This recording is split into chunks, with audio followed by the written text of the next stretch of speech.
Let us pray. Blessed and eternal God, the great architect of our universe, we bring before you today those gathered in this chamber, having been chosen to take on and share responsibility in this our country. We pray, God, as they deliberate today, they will continue to appreciate the magnitude of the responsibility that has been entrusted to them. May they exercise this power of leadership with humility and compassion, recognizing that to whom much is given, much is required. Help them to continue to acknowledge the implications of their decisions. Enable them to open their hearts and minds to be constantly guided by the influence of your Holy Spirit, a spirit that promises to lead us as your people into all truth, a truth that we are promised will set us free.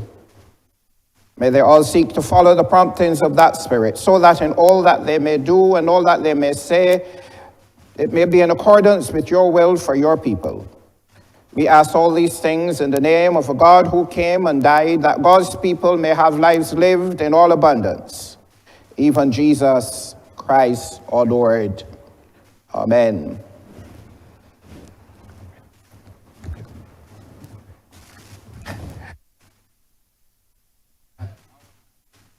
Who art in heaven, hallowed be thy name. Thy kingdom come. Thy will be done on earth as it is in heaven. Give us this day our daily bread, and forgive us our trespasses, as we forgive those who trespass against us. And lead us not into temptation, but deliver us from evil.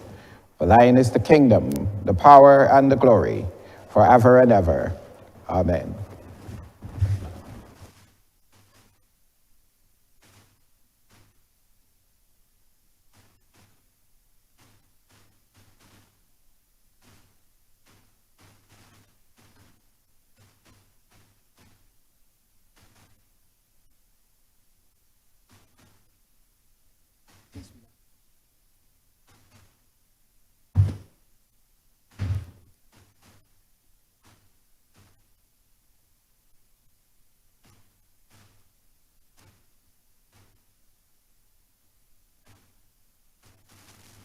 Can we kindly stand and observe 1 minute silence in memory of our colleague Rudolph Capiguinnage, who recently passed away?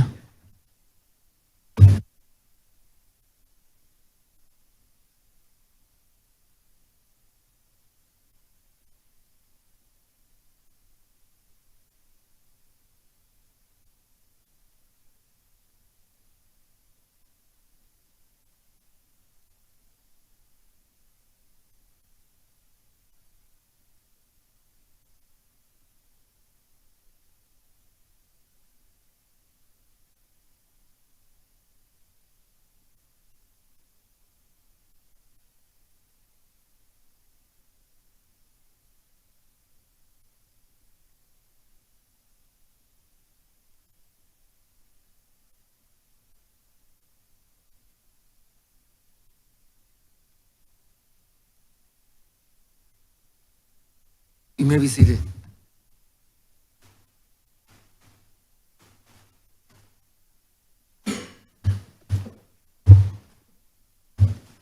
This House is in session.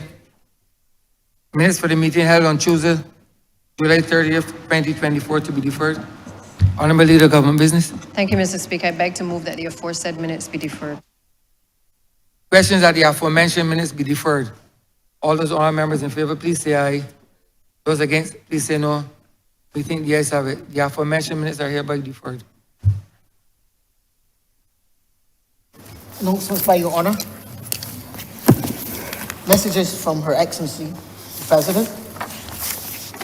Petitions, papers, government notices, private members' notices, notices of questions, reports from select committees,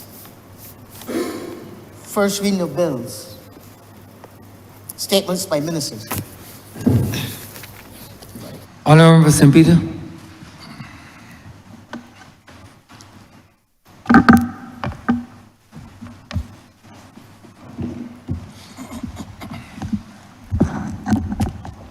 Thank you, Mr. Speaker.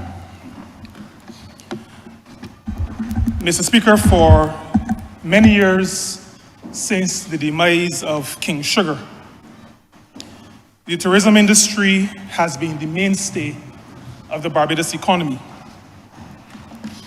This industry can trace its roots to the 18th century.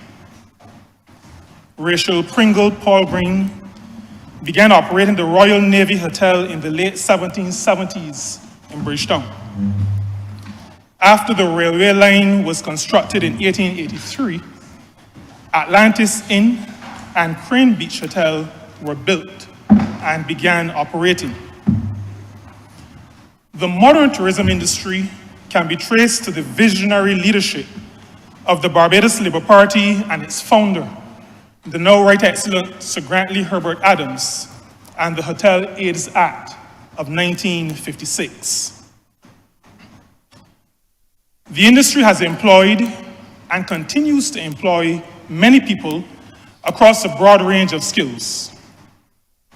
It has earned and continues to earn a significant portion of this country's foreign exchange. It has facilitated economic development, and it has allowed us to share our heritage and way of life with the many persons from across the world who we invite to visit our shores. Because of what I've just said, it is what we refer to as an export industry.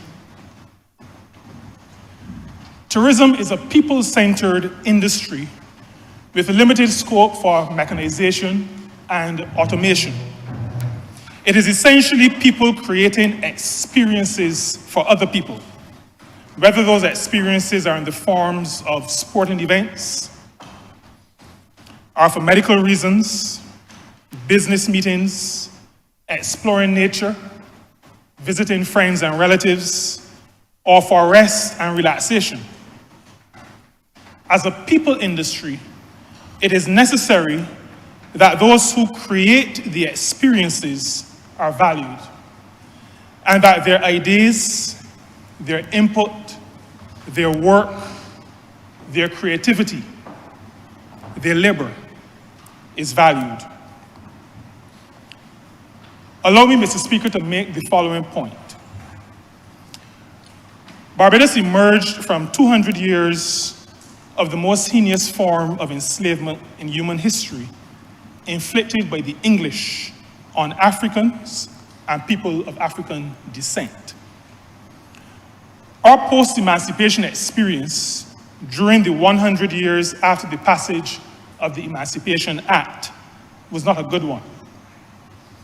This led to the People's Uprisings of 1937. I grew up hearing discussions about the industry and references to service versus servitude. It is important that we be clear today that our major industry is not tainted by the vestiges of a not so positive past. Over the years, there have been engagements that sought to bring employers and workers together to ensure sustainable growth and mutual satisfaction. Many of the engagements have been with organized workers and established businesses and employers, and much of that engagement has been successful. In more recent times, there has been a palpable air of dissatisfaction in the relationship between some employers and workers in this segment of the industry. We became aware that a significant number of accommodation establishments had left the collective agreement between the BHTA and the BWU, the Barbados Hotel and Tourism Association, and the Barbados Workers Union. Many of these indicated that they would engage directly with the trade union on terms and conditions of employment, but had not done as they had promised. In addition, some of those establishments no longer honored some aspects of the collective agreement to which they were formally party.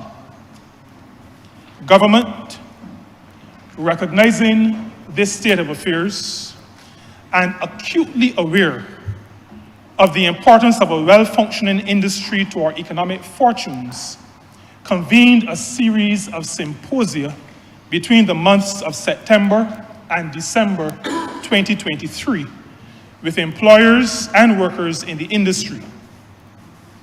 The parties were the representative organizations of the workers in the industry, and the parties were also the representative organization for the employers. So the BHTA, the Barbados Employers Confederation, and the Barbados Workers Union. The objective of the meetings was to address and resolve some specific matters that affected workers and their performance at work, and to agree general minimum terms and conditions of work for the sector.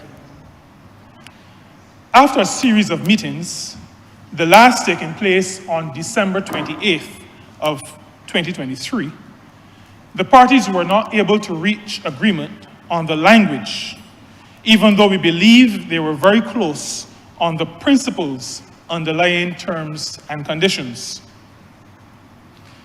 The Barbados Workers Union, the union that has represented workers in the hotel sector for many decades and still does, requested that an approach be adopted, said approach to mirror the approach used for employers and businesses in the construction and road building sector when they are benefiting from public contracts with government.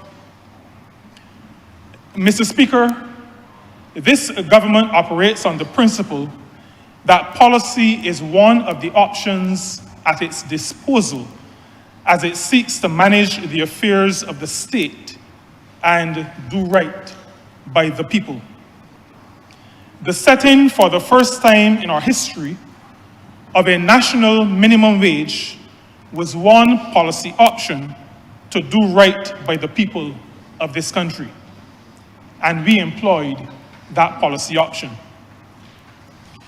The approach I just referred to is where government took the position that those employers benefiting from contracts for construction and road building paid for by the public purse, that is to say, the taxpayers of this country, must be held to standards with respect to rates of pay and conditions of work offered to their workers. The Labour Clauses Public Contracts Act, Cap 349 of the Laws of Barbados was the legislation under which minimum rates of pay and conditions of work were established. The Labour Clauses Public Contracts Act, Cap 349, was passed in 1952 under the leadership of Grantley Adams and last amended in 1976 under then Prime Minister JMGM Tom Adams.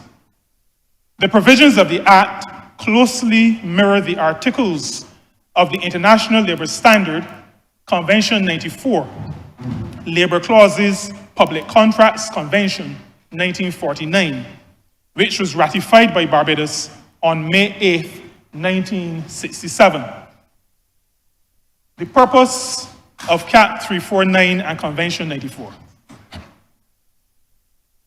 The Act, Cap 349, serves to address certain terms and conditions of work for persons engaged in employment where that employment is directly related to construction, alteration, repair, or demolition of public works, the manufacture, assembly, handling, or shipment of materials, supplies, or equipment, and the performance or supply of services under a contract with any ministry, department, or agency of government, including secondary schools. Some of the provisions of the Act are the requirement for a contractor to ensure the payment of wages and setting of hours that are commensurate with the standard in a particular trade or industry, the provision for the Chief Labour Officer, in the absence of existing standards, to consult with representatives of workers and employers to establish fair wages and conditions of employment, a mechanism for dispute resolution in the case of a dispute concerning wages and working conditions, and the binding of subcontractors to conform to all conditions contained in the main contract and to which the main contractor is held, and the responsibility of the main contractor to ensure that subcontractors abide by said conditions. The ILO states that the objectives of Convention 94 are twofold. The first objective is to eliminate labor costs being used as an element of competition among bidders for public contracts by requiring that all bidders respect, at the minimum, country-specific established standards. The second objective is to ensure that public contracts do not exert a downward pressure on wages and working conditions. That is, workers employed under public contracts are entitled to receive wages and enjoy working conditions that are no less favorable than those established for the same work in the area where the work is being done. The principles underpinning ILO Convention 94 remain of relevance today.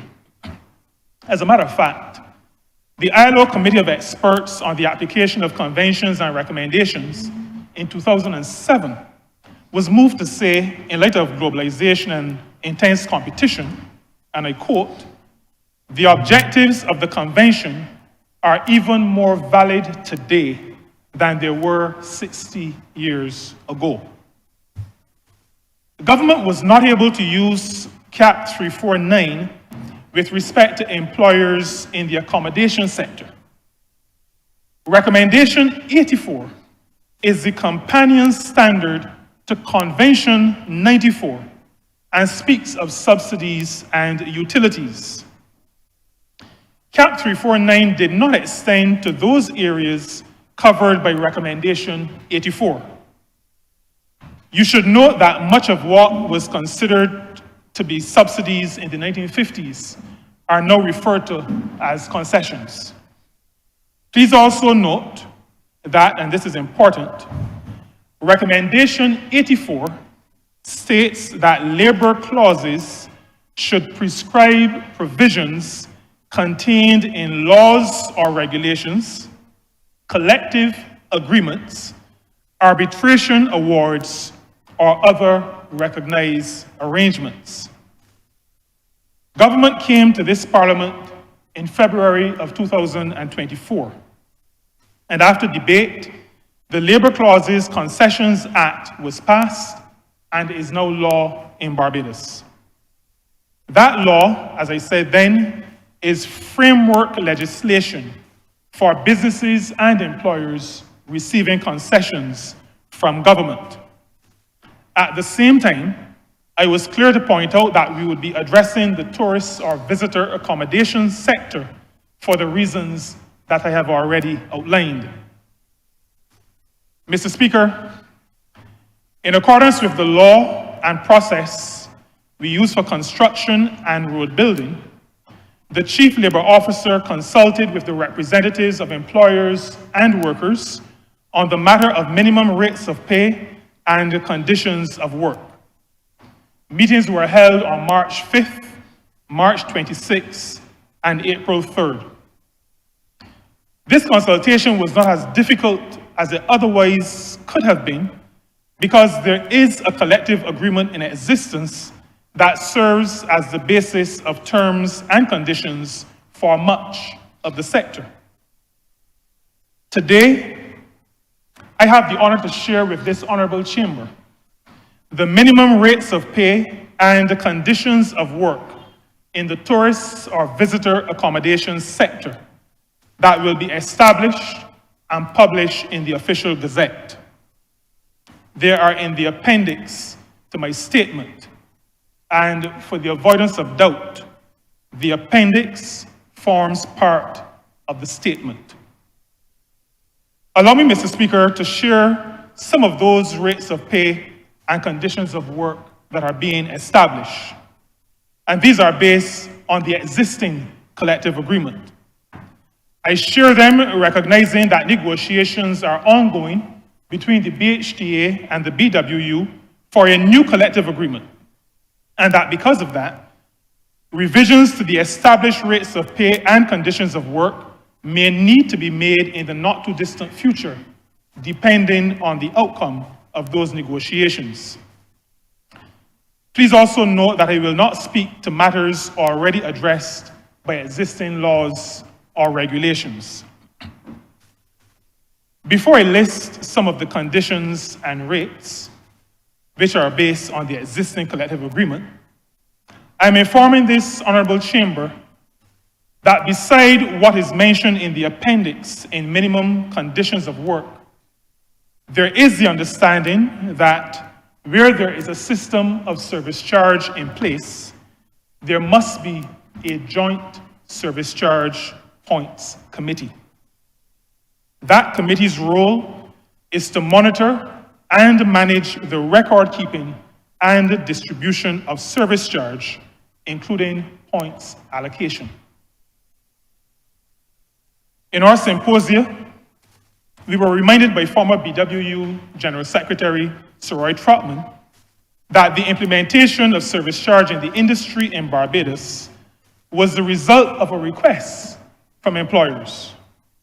It was recognized that to bring the wages of workers in the industry to a decent level may have been too much for the industry to bear at that time.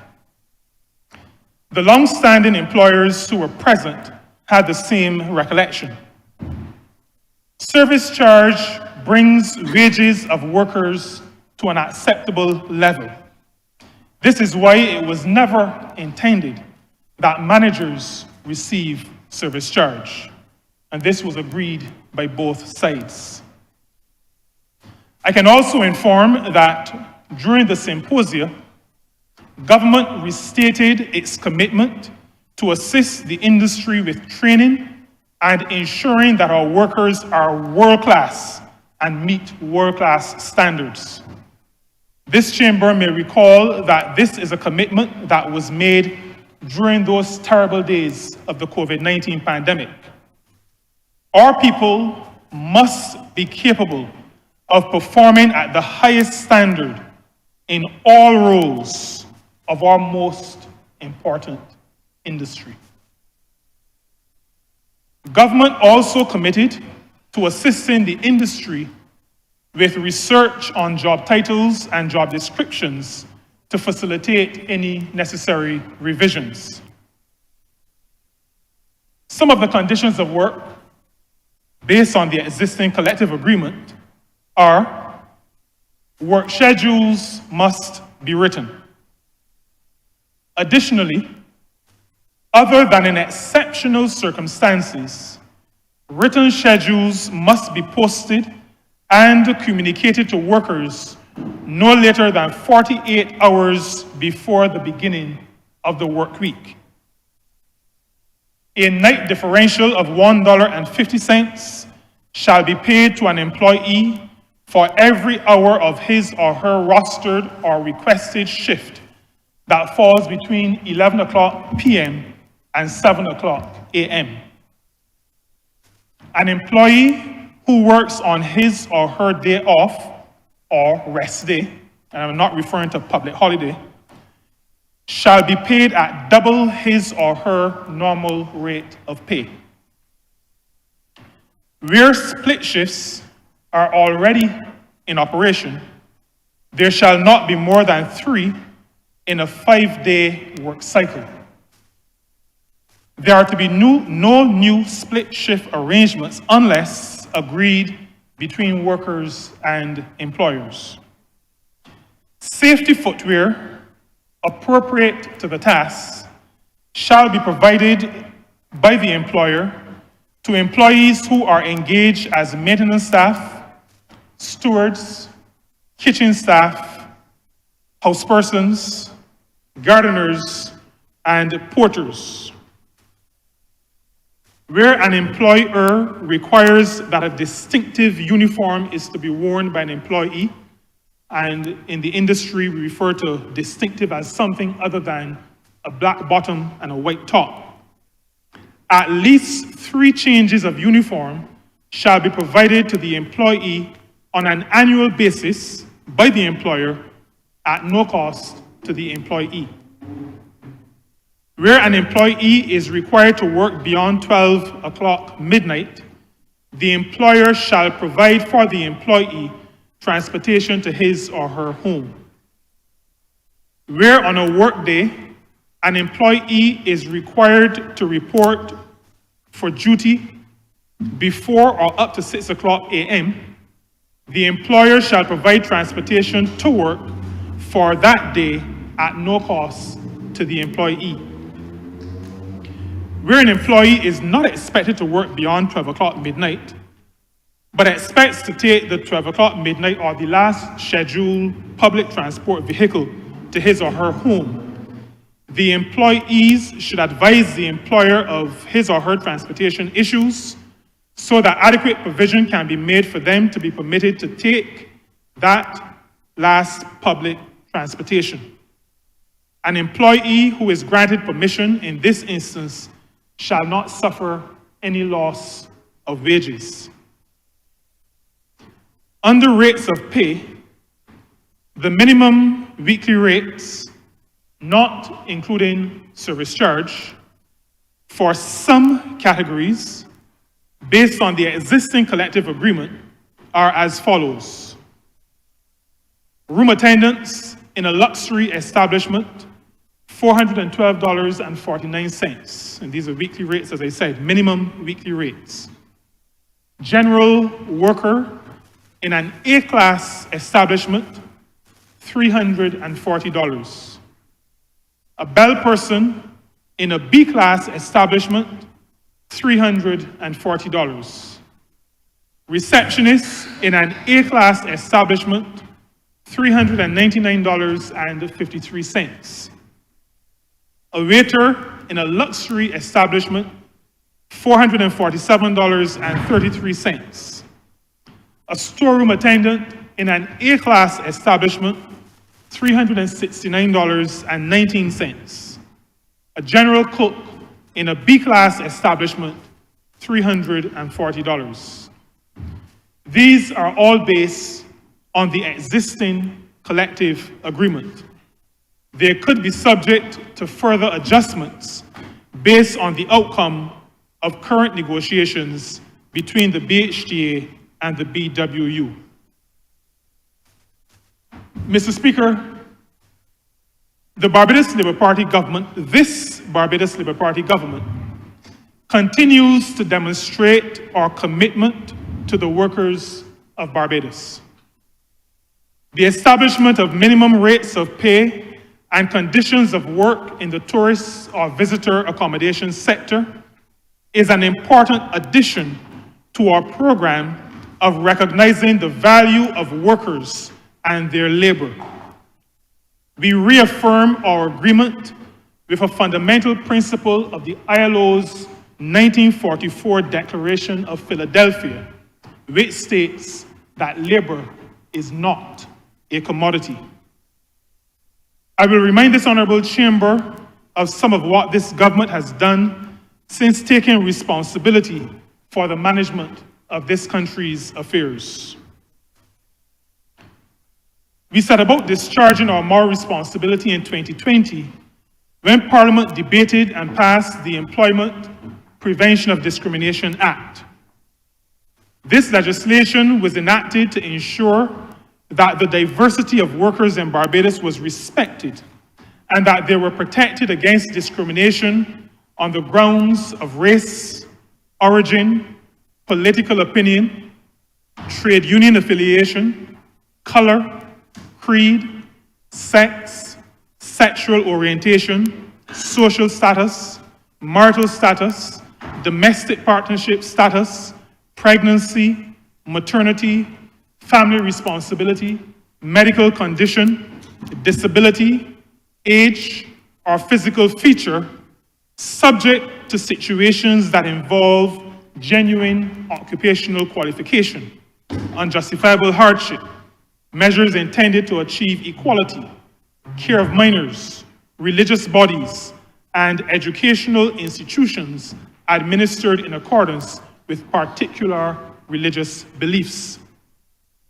In 2021, the Cabinet established for the first time in the country's history a national minimum wage of $8.50 per hour, as well as a sectoral minimum wage for security officers at $9.25 per hour. This was influenced by the advocacy and work of the Barbados Workers Union, as well as the shop stewards of G4S. Establishing the national minimum wage was done recognizing that even in the middle of a pandemic, workers and their families were being severely impacted by rising prices and the imported inflation that is its principal driver. The rate used by many employers as the floor prior to the establishment of the national minimum wage was the rate set by virtue of the Shops Act for the category of workers known as shop assistants, and this rate was $6.25 per hour. We did not stop there. Government, recognizing that while the Safety and Health at Work Act provided for establishing regulations to address in greater detail and give greater clarity in certain matters identified in the Act, there were no regulations. In 2022, we gazetted 8 regulations. These regulations cover noise, workstations, personal protective equipment, general duties, drinking water, sanitary conveniences, and washing facilities. A regulation was also gazetted to address the plight of one of the groups of workers we considered as a forgotten group, workers at fuel stations. This particular regulation, medical supervision is its title, mandates that workers at fuel stations are entitled to certain medical tests on an annual basis at no cost to themselves. These, Mr. Speaker, represent some of what government has done to recognize the value of workers and protect them as they seek to be engaged, productive citizens who are able to live fulfilling lives for their own benefit and for the benefit of their dependents. I have not spoken of restoring the reverse tax credit. I have not spoken of introducing the compensatory income credit. I have not spoken of government's work in reducing income tax rates. I have not spoken in any detail about the appointment of 138 clerical officers to the position of Customs Officer 4. And I didn't go into any detail about over 1,000 public officers being appointed.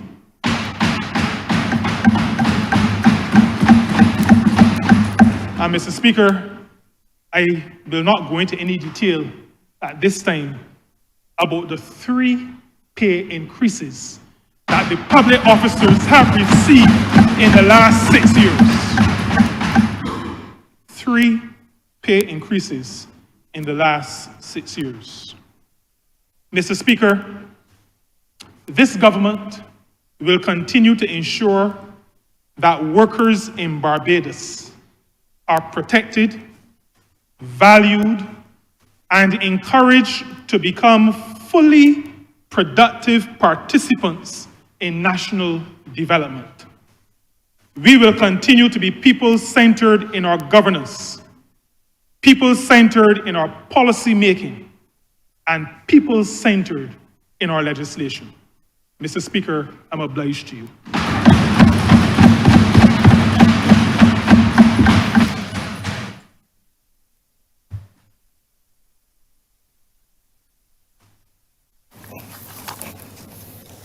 Congratulatory and obituary speeches.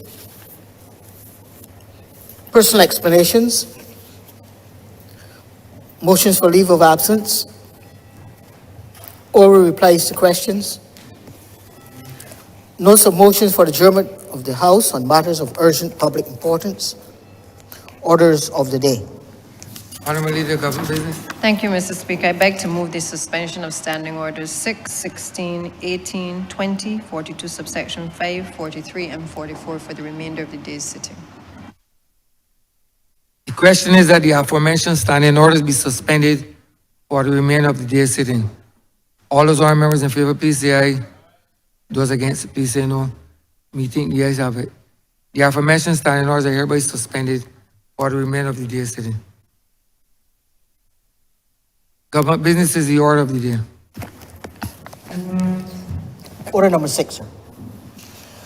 Order number 6, in the name of the Honourable Minister of People's Empowerment and Elder Affairs, to move the passing of a resolution that Parliament of Barbados take note of the 2023-2028 National Policy on Aging. Honourable member for St. Michael South. Thank you very much, Mr. Speaker, sir.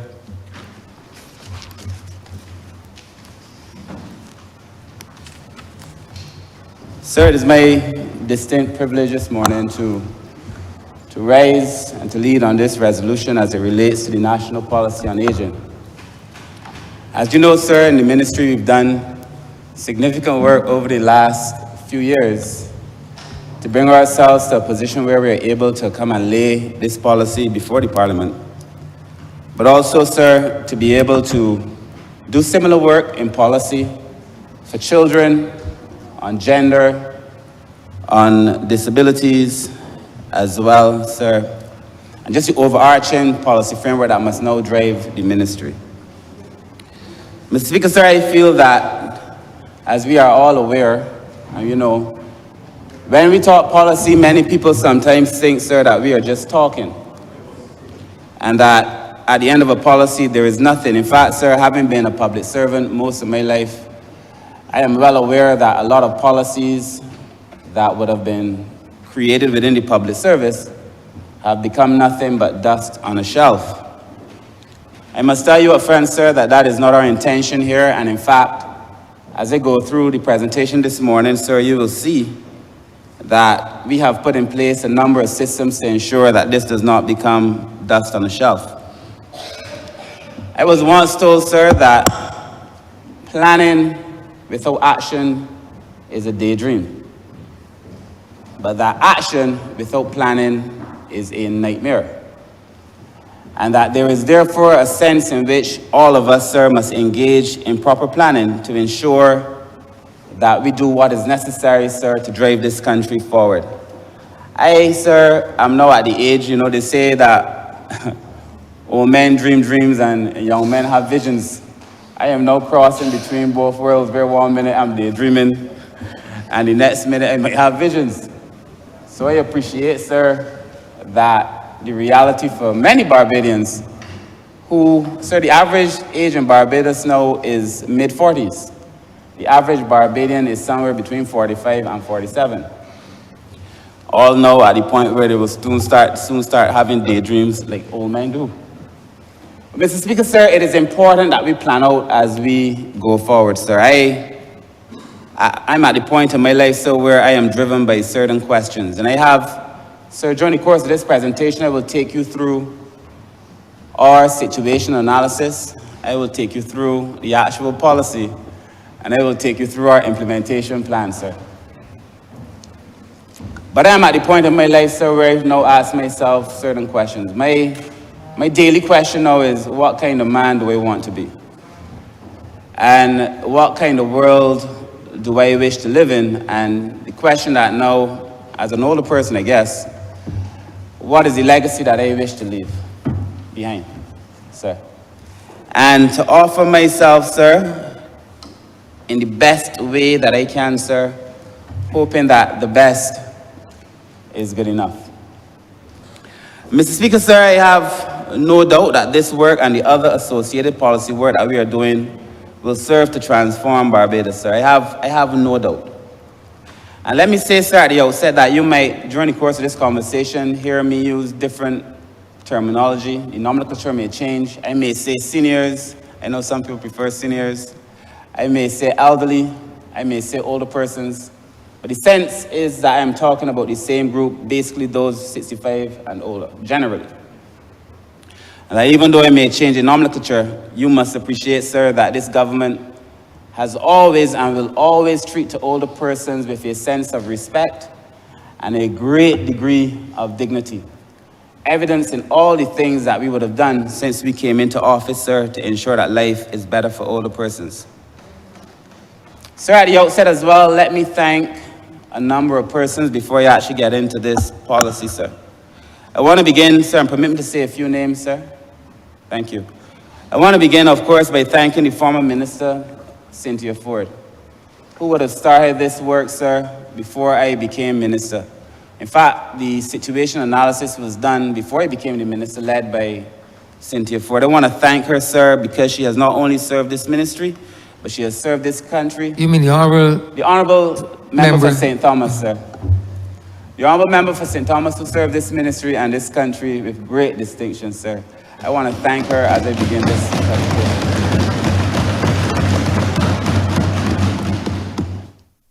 I also want to thank Jacqueline Wiltshire, who works alongside her. I want to thank Jacqueline Wiltshire, who works alongside her, who also does great support work in the ministry. So as we began this work, sir, we did a lot of work with PAHO. I must thank PAHO, sir, the Pan American Health Organization, for what they did with the ministry to allow us to have what I think is perhaps the most comprehensive situational analysis in relation to the elderly ever done in this country, sir.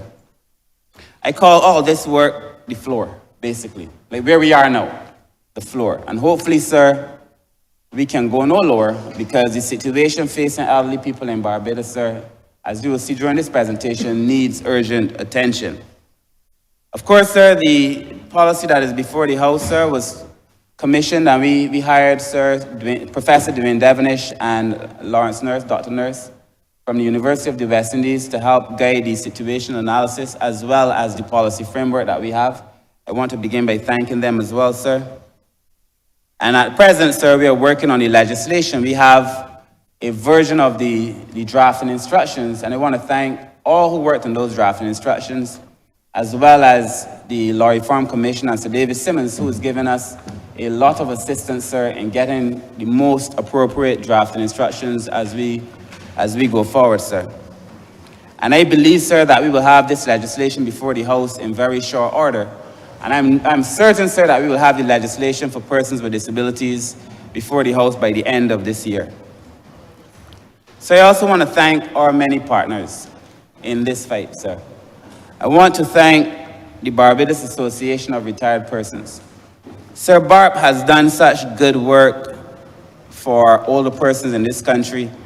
It would be almost a sin to come to Parliament, sir, and to speak on a policy and not speak of the work that BARP has done, sir, over the last few years. I like to say, sir, that when I was indeed capable of having visions as a young man, when I did my first master's, I wrote my dissertation on the elderly, and in fact, it was a study of BARP. At that time, BARP was relatively new, and Kathleen Drayton, I think, was then the person who led it. But so I also want to thank Marlon Rice-Bowen, sir, for her leadership. I think her leadership in relation to issues on the elderly, her advocacy, the fact that she pushes the government, she has been a very trying partner, sir, pushing on behalf of the elderly, but never disagreeable.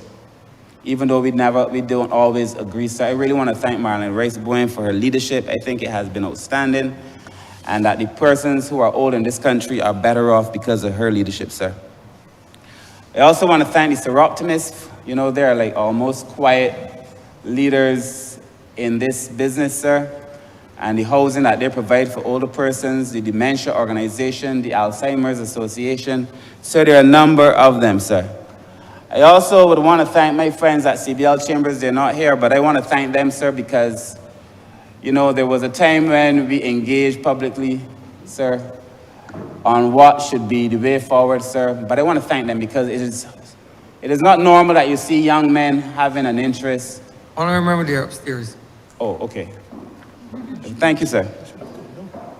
I am sure you would allow them to come downstairs in this place, sir. But I want to thank them, sir, because it is not always that you see young men engage in this kind of work. And the fact is, sir, that they have done a number of things, sir, quietly as well to help older persons in Barbados, sir. And lastly, sir, I want to thank the staff in the ministry. I'm sure that I might have missed someone, but I have time. I want to thank the staff in the ministry, sir. I know that they know that I am not always easy, but I suspect that they can see the results of our efforts. I want to thank my permanent secretary, Mr. Wiltshire, and all the staff. I want to thank Colleen Walcott at the National Assistance Board, sir. I believe that we have a good relationship and we've gone on to do wonderful things. And lastly, again, sir, really my ministerial colleagues, because I believe I've never seen this level of engagement on social issues, sir. The attention that is paid here in Cabinet, other places to these social issues, sir. I want to thank them for the way they've weighed in. And honestly, sir, I feel I also want to thank the Prime Minister. I want to thank the Prime Minister, sir, for giving me the latitude to do things. And for trusting me with this ministry, but also for giving me the freedom to lead it the way that I believe it ought to be led, sir. And for supporting me, sir, putting her dollars where her mouth is, sir, and giving us this ministry and the National Assistance Board the most money to service the older population that has ever been given to any administration to serve older people in Barbados. So, Mr. Speaker, sir, let me begin, sir, by giving some background as to why we are here. I feel as if, sir, this is a conversation that I have had with this country several times. But it is a conversation that I feel I must continue to have. Because, sir, there is a sense in me, sir, that perhaps, even though we can see it coming, we are still going to be caught somewhat off guard. And I keep making this point, sir, because I feel as if Barbadians may believe that we are talking for talking's sake. But when I say, sir, that there is an Asian revolution, there was a book I read called The Asian Time Bomb, sir, where we are not preparing our country properly for what is about to happen, sir. And I feel that I must continue to have this conversation. I want to thank my partners, too, because they're also having this same conversation, sir. So the World Health Organization tells us that about 1 in 6 persons will be aged 60 or older by 2030. 1 in 6 persons will be aged 60 or older by 2030. This is what they have predicted, sir. Our last census told us, sir, that 1 in 5 Barbadians already over 65, and 1 in 4 already over 60. The World Health Organization told us that 1 in 6 by 2030. We are already 1 in 4 in 2024, sir. Barbados is aging at a rate that is more advanced, sir, than most countries. At the rate that on which we are aging, sir, Barbados will become a super age society where over 21% is over 65 years old within the next decade, certainly. This, sir, must be not a cause for concern, surely, but it must be a call to action.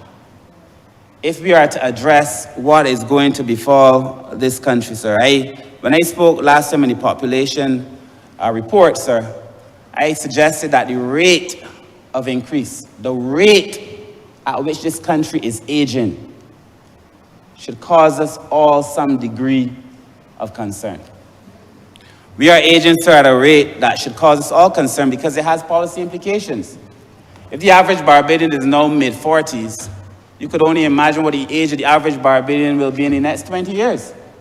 And if it is that Barbadians are living longer and having fewer and fewer children, and I'm not getting into the debate about whether they should or whether they should not, but I do know that on the current trajectory, sir, we're going to have a very serious policy conversation about how it is we're going to be able to finance this country, to support those, sir, who are not working, sir, in relation to our working population, the dependency ratio, those who are working in relation to those who are not working because they're too young, or because they're sick, or because they're too old.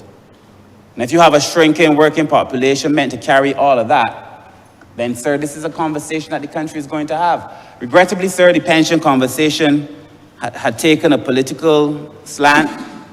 But I must say, sir, regardless of what government, who government occupies this place, this is a conversation that Barbados is going to have to engage in, sir, very, very soon. In fact, this is a conversation for now. If I'm being more honest, sir, this was a conversation for 10 years ago. But Mr. Speaker, sir, the need for us to have this policy conversation is obvious. I've already outlined the fact, sir, that our society is aging and aging fast. Sir, I've also outlined that the situation is dire because a number of our older persons are in need of care. What we've done in Barbados, and we did it very well, sir, we extended life. People live longer. But what we did not do is reduce morbidity. So you've decreased mortality, but you've increased morbidity. People are living longer, they're sicker. Many Barbadians, sir, dealing with issues that are treatable. Many of us presenting at the hospital or the doctor's too late, sir. Barbados is an older society, but unlike some other societies, as we would have seen when we travel the world, so I encourage my staff to go and see what other people are doing. They do it all the time. Go and see what other people are doing. We would have seen, sir, in countries like Japan, where the population is older, they're not as sickly as Barbadians are, sir. That is because, sir, they exercise, sir, and the thing that drove them more so than anything else would be companionship, family, a sense of belonging. What troubles me most, beyond the fact that our society is aging, is the fact that that sense of family, belonging, and companionship that actually prolongs life and the quality of life is decreasing in Barbados. And therefore, sir, we're going to have a double whammy, sir. And these are conversations. When we say that we want to talk about family, sir, when I speak later about the need for us to create a family services organization or for us to engage in parental programs, it's not because we just want to do things. Well, I ain't come here to just try a thing. Sir, it is because these things are necessary. These are necessary. Sir, we've seen the increase in non-communicable diseases, sir, and other disabilities, sir, affecting the older population. We've also seen an increase in domestic and regional reports of elder abuse, sir. And I look forward to bringing that legislation here very soon, sir, that will address it, sir, particularly as it relates to financial exploitation, elderly bank fraud, elderly land, property, and asset theft. Sir, because, you know, it is a pity, but it is what it is, that the vast majority of cases that we are dealing with in relation to elder abuse is family.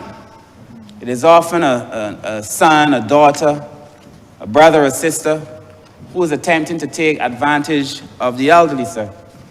And, sir, that is why I say this conversation is going to require a little bit more, sir, than just numbers. This is a conversation for all of Barbados, sir. And so obviously we have from time to time to review our policies, our national policy, the policies that would have guided us before, sir. The reality is that for most of us in the social sector, whether it is in my ministry or other components of the social sector, the reality is that our legislation is extremely old. In fact, Barbados does not have specific elderly legislation. But the legislation where it exists, sir, is extremely old and extremely limited, sir. And we had necessarily, sir, to have a conversation on aging. Sir, on October 20, and this is why I want to thank the Honourable Member for St. Thomas. On October 30th, 2020, sir, the ministry began the conversation with PAHO. That would have been less than 2 years, or just over 2 years of coming to office. I had that conversation with PAHO, sir, to begin to work on a situation analysis.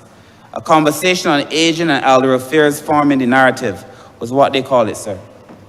To begin that conversation around how is it that we are going to address these many issues facing the elderly, sir.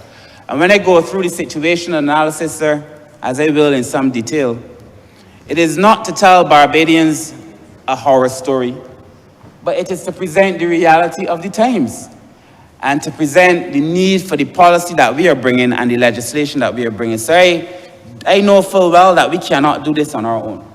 And that is why, sir, I am very thankful to the partners in the ministry, sir. In fact, sir, much of the work that has to be done in the ministry in relation to advancing the interests of the elderly requires other ministries. It requires the Honourable Member for St. Michael South Central now acting as Minister of Finance to be able to finance some of these things. It requires the Minister of Labour, sir, to help us. Maybe we have to look at some policies, sir, because they're older people who are capable and competent and still want to work. It requires certainly the Ministry of Health, because a lot of the issues facing the elderly are issues pertaining to health. The Ministry of Housing, sir, and the built environment, as you will hear us discuss, sir, crime, because they've expressed us very clearly. They've expressed to us very clearly, sir, that crime is an issue for them, sir. And Mr. Speaker, sir, this is the case everywhere. This is the case everywhere, so it requires that all of us do this. When cases come to the ministry, most of the time, a case for poverty eradication, sir, the person is already poor. If you're going to prevent it, sir, it requires action outside of the ministry. We can offer some action to take you out of it, and hopefully keep you out of it. But if you come to me, if you come to the ministry, you're already there. We therefore, sir, have to have a conversation around education, around planning, around literacy training. I mean, this is going to be a very, very big conversation, sir. And the world, sir, is celebrating the decade of healthy aging between 2020 and 2030. This is now. And these things are fitting to be done during the course of this decade, sir. I know it is not normal to speak on a ministerial statement, sir, but the things that we are putting in place to make sure people can live will also have benefits for people as they get older, sir. If you can ensure people can live while they are working, the work that the Honourable Member for St. Peter just brought, sir, is transformative. I listened, sir, but I was thinking in relation to this bill, this resolution, when we are able to do these things to guarantee that people can live, sir, if you are an unhealthy child, sir, if you are a child or a person, sir, an adult, does not exercise, or cannot afford to eat well, sir, there's a higher probability that you will be a sickly adult, a sickly older person.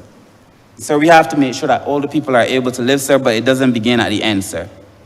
So, sir, we hired the Professor Devonish as a consultant, sir, because we all know very well that you can't advise yourself. And so while we wait in, we got the professional help from the University of the West Indies. So I want to thank the University of the West Indies. They've been a very good partner to this ministry, sir, in relation to the work that we are required to do. And that is what I think universities are supposed to do. Help us create new knowledge. In fact, that's how you gauge universities all over the world, by your capacity to generate new knowledge. And sir, I want to thank the University of the West Indies for coming forward, sir. But Mr. Speaker, sir, our cabinet meeting held in December 2022, sir, when we had brought the policy to cabinet, we then determined, sir, that we would want to go back out to further consultation. If there is nothing that can be legitimately, well, there really is nothing that can legitimately be thrown at this government, sir, but if there is one thing that I know for sure that cannot be thrown at this government, sir, is that we refuse to consult. We went back out to further consultation, even after Professor Devonish and his team had done a set of consultations, sir.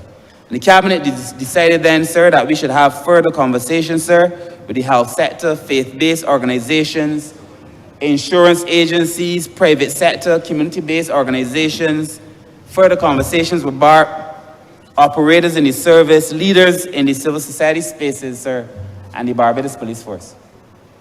We went back out. We had further conversations, sir, to help shape this policy, sir. And that is why we are presenting today a policy, sir, that we believe, sir, captures the main issues in Barbados, sir. But we do not only describe them. If you go through the policy, sir, as I'm sure you have, you will see that we have listed the situation, which I call the floor. We have put in place mechanisms and policies, sir, to address them, which I call the future. And we have then put in place strict timelines that we are trying desperately to meet, sir, which I call our focus. So we are facing them, sir, and fixing them. But I assure you, sir, that this is not going to be any single boast. This is not going to be something that we're going to achieve overnight, sir. This is going to be difficult work, sir. The width, the mere width of the work and the depth of the work that is required, sir, to get us to where we ought to be does not give us the luxury of taking our foot off the gas.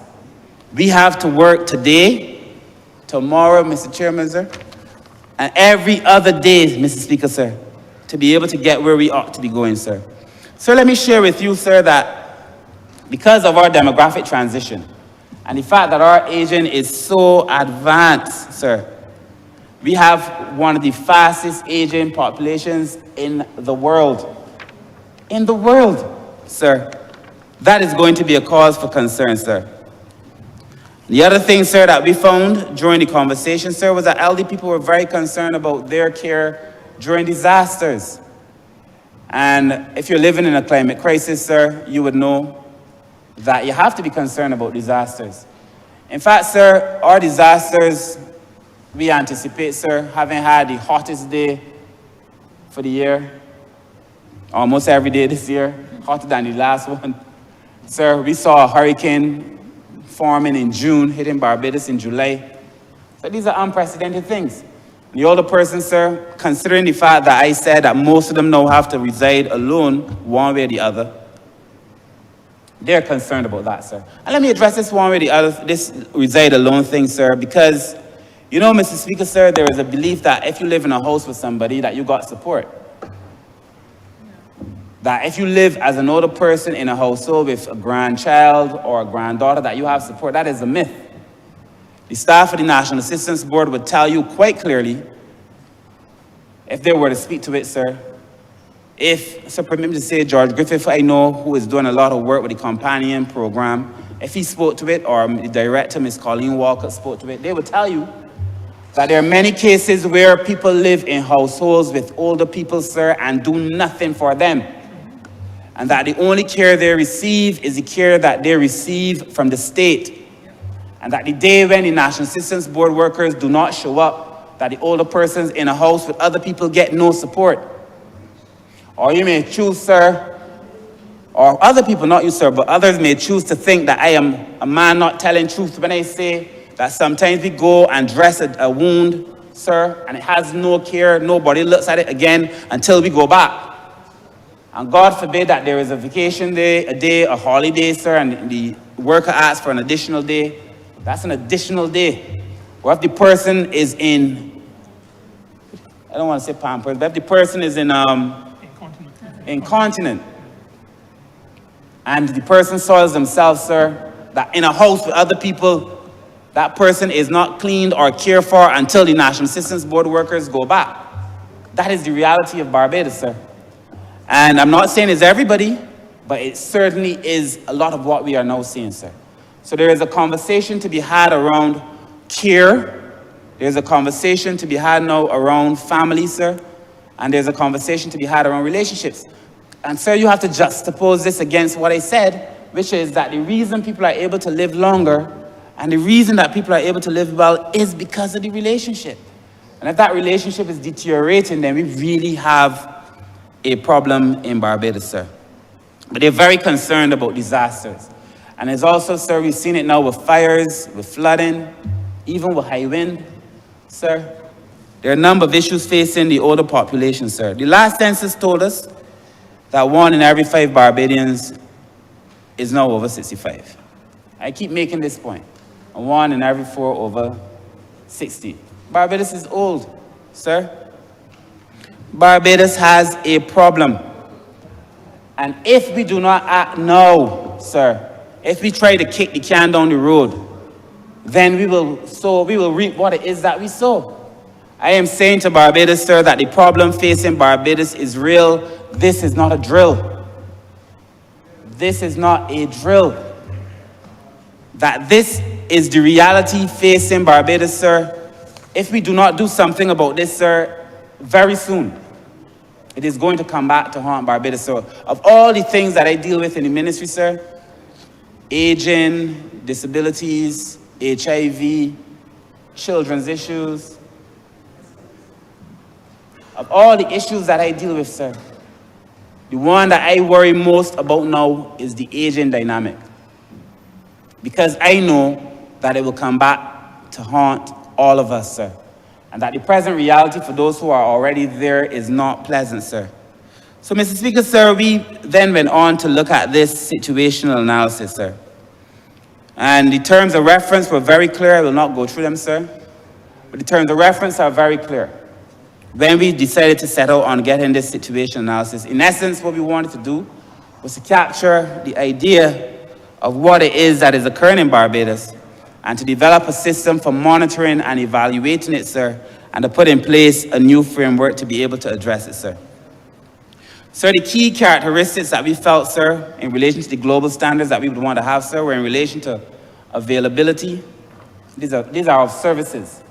Accessibility, adaptability, appropriateness, safety, informed consent and confidentiality, sir, because many older persons are concerned about that.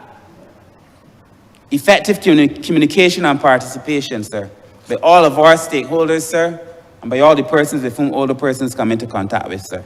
We want to identify the strengths and weaknesses of the current system, sir. We want to look at the threats, sir, about to face the older person, sir, and then to complete the final draft evaluation, situation analysis, sir. And we did that. And I would advise Barbados, sir, to read the draft situation analysis. Sir, I think it's on our webpage. If it is not, PS will ensure that it is by the end of the day, so that all Barbados can read the draft situation analysis and to see that what I'm saying here I am not making up. I did not write it, sir. And we did this in 2020. For those who would want to make this a political conversation, the situation analysis was done in 2020. So it would have been a description of the last 10 years, probably from 2010 and onward and afterward. But I do not wish, sir, at any point at all in this conversation to talk politics, because I do believe that this is not a political conversation. But I also know very well, sir, that if we had done a little bit more in the last 10 years prior, we would have been able to avoid some of what is before us now, sir. So, Mr. Speaker, sir, the policy and the situation analysis had a few basic pillars. So these pillars are community care and supporting social services, health services, and medical care. And you're going to hear me repeating these, sir, throughout this presentation, sir, because they find themselves in the situational analysis, they find themselves in the policy framework, and they find themselves in the implementation plan. The community care and supporting social services, health services and medical care, financial and economic security, treatment of elder abuse and related threats, physical and built environment, this is in relation to housing and their capacity to be able to get by and so on, preparation for natural disasters, pandemics, and other related emergencies, and legislation for protecting and supporting the elderly, sir. And this data was collected over a 3-month period, sir, to ensure that we were in a position to have this conversation. Sir, as it relates to community care and supporting social services, and this is in the situational analysis, so this is not the policy. This is what we found. This is what is. We found, sir, that there were several strengths and positive features for community care and supporting social services. In other words, there were things in place already, sir, that we could feel proud of as a country. Namely, of course, the work being done by the National Assistance Board, sir. The work being done, sir, by the Human Development and Poverty Alleviation Community Assistance Program. So a lot of the work coming out of the ministry. The specialized community care and services for disabled elderly facilitated by the NDU. And I want to thank the NDU, sir, because they've done a great job, sir. The number of persons in Barbados who've had access to a ramp or bathroom support, sir, because of the National Disabilities Unit, sir, I want to commend them for the work that they are doing to help persons with disabilities, but particularly the older persons with disabilities, sir. Sir, I also want to thank the other thing that they found as a strength, sir, was BARP. That the Barbados Association of Retired Persons and the work of the Seroptimists was also instrumental, sir, in our strength, sir. But they found weaknesses too. They found several weaknesses too, sir, in relation to what currently exists, sir. They found an inadequate supply of home and community care services for the elderly, sir. We don't have enough. But I must also say, sir, that this government brought on 432 workers. We brought on 432 workers, sir, to help the elderly, sir. So if we brought on 432 and we still do not have enough, you could only imagine what existed before. So they found an increasing demand, sir, against the limited supply of services because, and this is bound to happen, sir, because the population is getting older.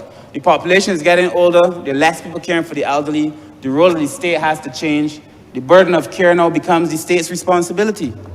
So essentially, sir, it means that we are always going to be playing catch up unless the people in Barbados, sir, the families, sir, have to take on some of this work too.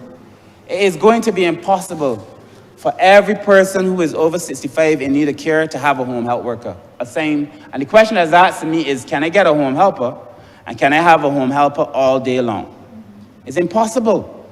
Unless you want me to hire 40,000, 50,000 home helpers. It's just impossible. It's impossible, sir. I know you know it's impossible, but there has to be a role for the family. There has to be a role for the community. Sir, the other weakness that they found was a lack of proper coordination and collaboration. And they also found limited targeted training and development programs, sir, for the elderly. Sir, and there are other things. But these are some of the things that they found. So in relation to the policy, when we get there, sir, you will see that we have addressed these things systematically, one by one, to be able to fix the problems we see highlighted in the situational analysis, sir. In relation to health and health services, sir, we also have a number of key strengths, sir. In fact, sir, the health services, sir, was said to have an excellent cadre of health and medical professionals. No one can doubt the quality of the Barbadian doctors. An excellent cadre of health and health professionals, sir. We also have an established institutional healthcare system, sir, that many older people felt that they could rely on. But the burden on it, sir. They also, sir, a multidisciplinary team for supporting nursing and medical care, sir. Strong internal network among the nursing fraternity, sir. Great relationships with the NGO community, sir, who allows them to access some of these health benefits, sir, because a number of NGOs do work very quietly, sir, to help older people. And development of clinical protocols for addressing the needs of the elderly. But like everything else, and sir, I intend to be very honest during the course of this presentation. Like anything else, sir, in the health services, they found weaknesses. I won't go through all of them, sir, but they found an insufficient supply of human resources to meet the diverse health and medical needs of the elderly, sir. An insufficient supply of human resources. Again, sir, this is going to be the case by virtue alone of the numbers. The numbers alone of older persons will result in pressure being placed on the system. If Barbados is going to be able to avoid this, sir, we have to start early. This has to be a life cycle approach. Try to get more of our older persons as they age, that they age well, sir, and they age healthy, so that we do not put that pressure on the hospital, sir. But as it stands, there's always going to be some pressure because the number of persons coming for care for treatable things, sir. You know, they say, sir, that for persons who have a heart attack or have to have heart surgery, the death toll, sir, is not from the operation. In fact, most of the operations are successful. It is the process of adaptation, changing your behavior. Don't smoke, don't drink, don't stay out late, get some rest, do a little exercise. It's the adaptation that seems to exceed the capacity of people, even when they're trying to extend their own life, sir. And sir, that is why I know that we have to start these things young. That is why the Ministry of Sports is pivotal, and the work that they're doing with school children, sir. That is why it's pivotal that we get community groups back up and running, as the Minister of Community Development is the Honourable Member for St. John is now doing. Because the more that we can get people active, sir, the less likely they are to be sick as they get older. That's just a fact, sir. And therefore, sir, the pressure on the hospital may come down. Sir, we saw limited financial resources and wastage, fragmentation in management structure and the delivery of the aged care. They felt, sir, that the physical quality of the plant, some of them, sir, was deteriorated to a point where it caused them some concern. There were other barriers to health services, sir. They felt it difficult to access the pharmacies, sir. And some inequity in resource allocation, sir. And the one thing that they felt very hurt by is the stigma that if you are over 70, sir, that somehow you could be at the back of the lane because you're going to soon dead. And that is how people treat older people, sir. My mother told me once she went to QEH, because my mother is one of these people that believe in the hospital. No matter how much I begged, I said, Mommy, let me take you to a doctor. They got my records.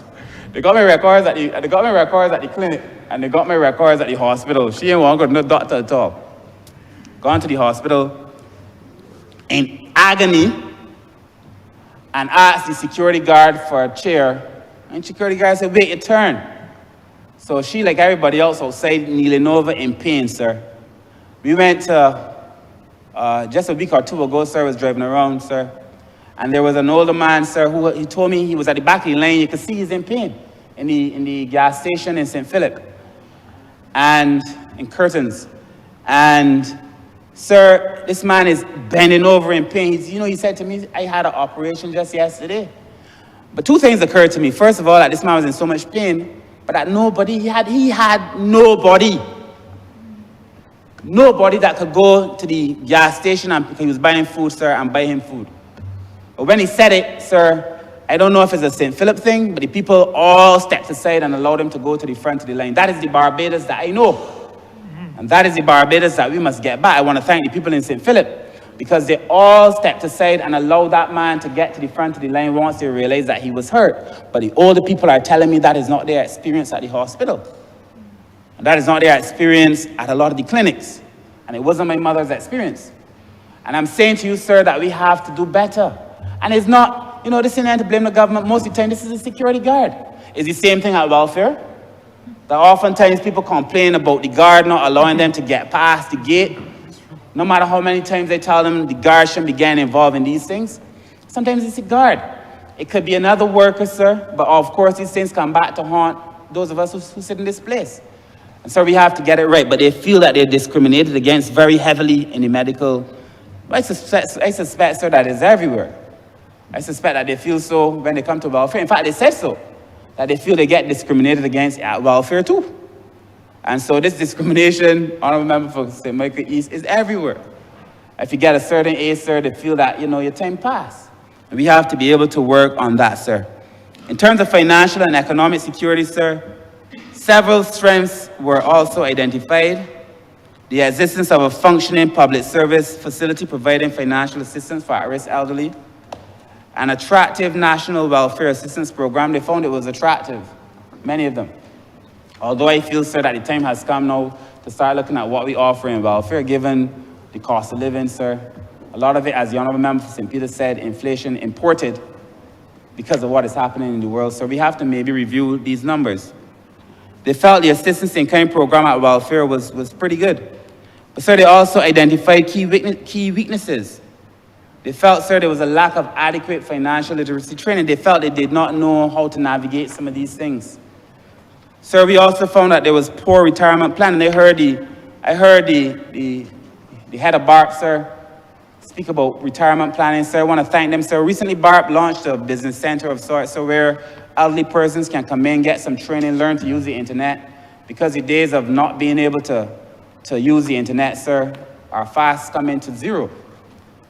And I want to thank them, sir, for opening their doors to allow regular older people to come and learn how to use the internet, learn how to do business, sir. When we offered to put people's monies on their bank account, sir, people complained. The same people that said we should have done it during COVID. These are things that we're going to have to be able to do, sir. Sir, the other thing that they found, sir, was a growing case of financial exploitation of the elderly. Mr. Speaker, sir, I have already spoken to that, sir, but it is something that we have to be able to address, sir, and I will speak to that when I get to the policy.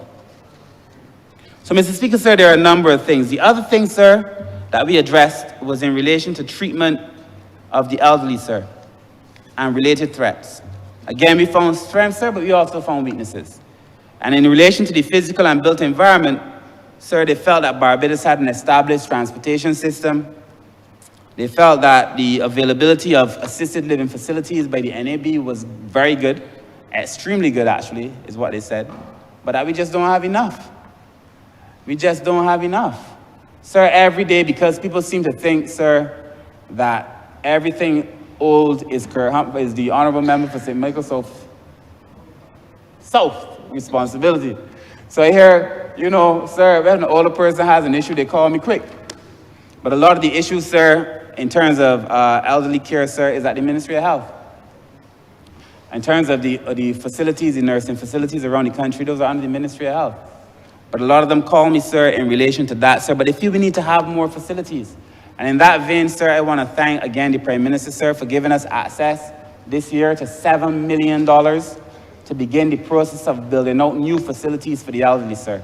And I must tell you, sir, that as it stands, we've already started doing some drawings, sir. We're going to go to Sterling, the building at Sterling, sir. Our plan, once Cabinet approves, is to modify that building, retrofit that building to make that building a place where the elderly can have some respite and daycare, sir.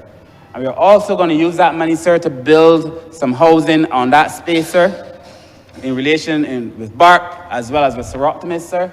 And this will be the first set of new buildings for the elderly since this government, built the facility at Vauxhall. Sir, it would also be, sir, that it was this government, sir, that renovated the Vauxhall Centre, sir, for a few million, and renovated the one at Lancaster, sir. Doing a lot of work in terms of building out the facilities for elderly persons, sir. So it would be this administration, sir, that is going to be spending $7 million over the next few years, sir, to build out facilities for the elderly. And we have to, because, sir, it is clear to me that on this rate, we are going to need more spaces. It's simply not enough what we currently have, sir. In relation to the preparation for national disasters, sir, they felt, sir, that we had a system, sir, through the DEM and other places that gave them some comfort. But as usual, sir, there were concerns, sir, that there were insufficient interventions on disaster preparedness, that many of the conversations were not for them, were not for the elderly, were not for persons with disabilities, and in some cases, the facilities themselves were not friendly to them. So these are things we have to look at, sir. Poor housing stock, you've seen it, sir. You drive around, not only in lower socioeconomic communities, sir, you drive around some middle-class communities.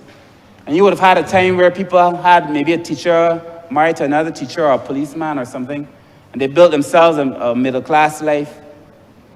The kids have moved on, sir, and you look at a number of these houses in some of what you call these older established areas. You can look and see that the houses won't work.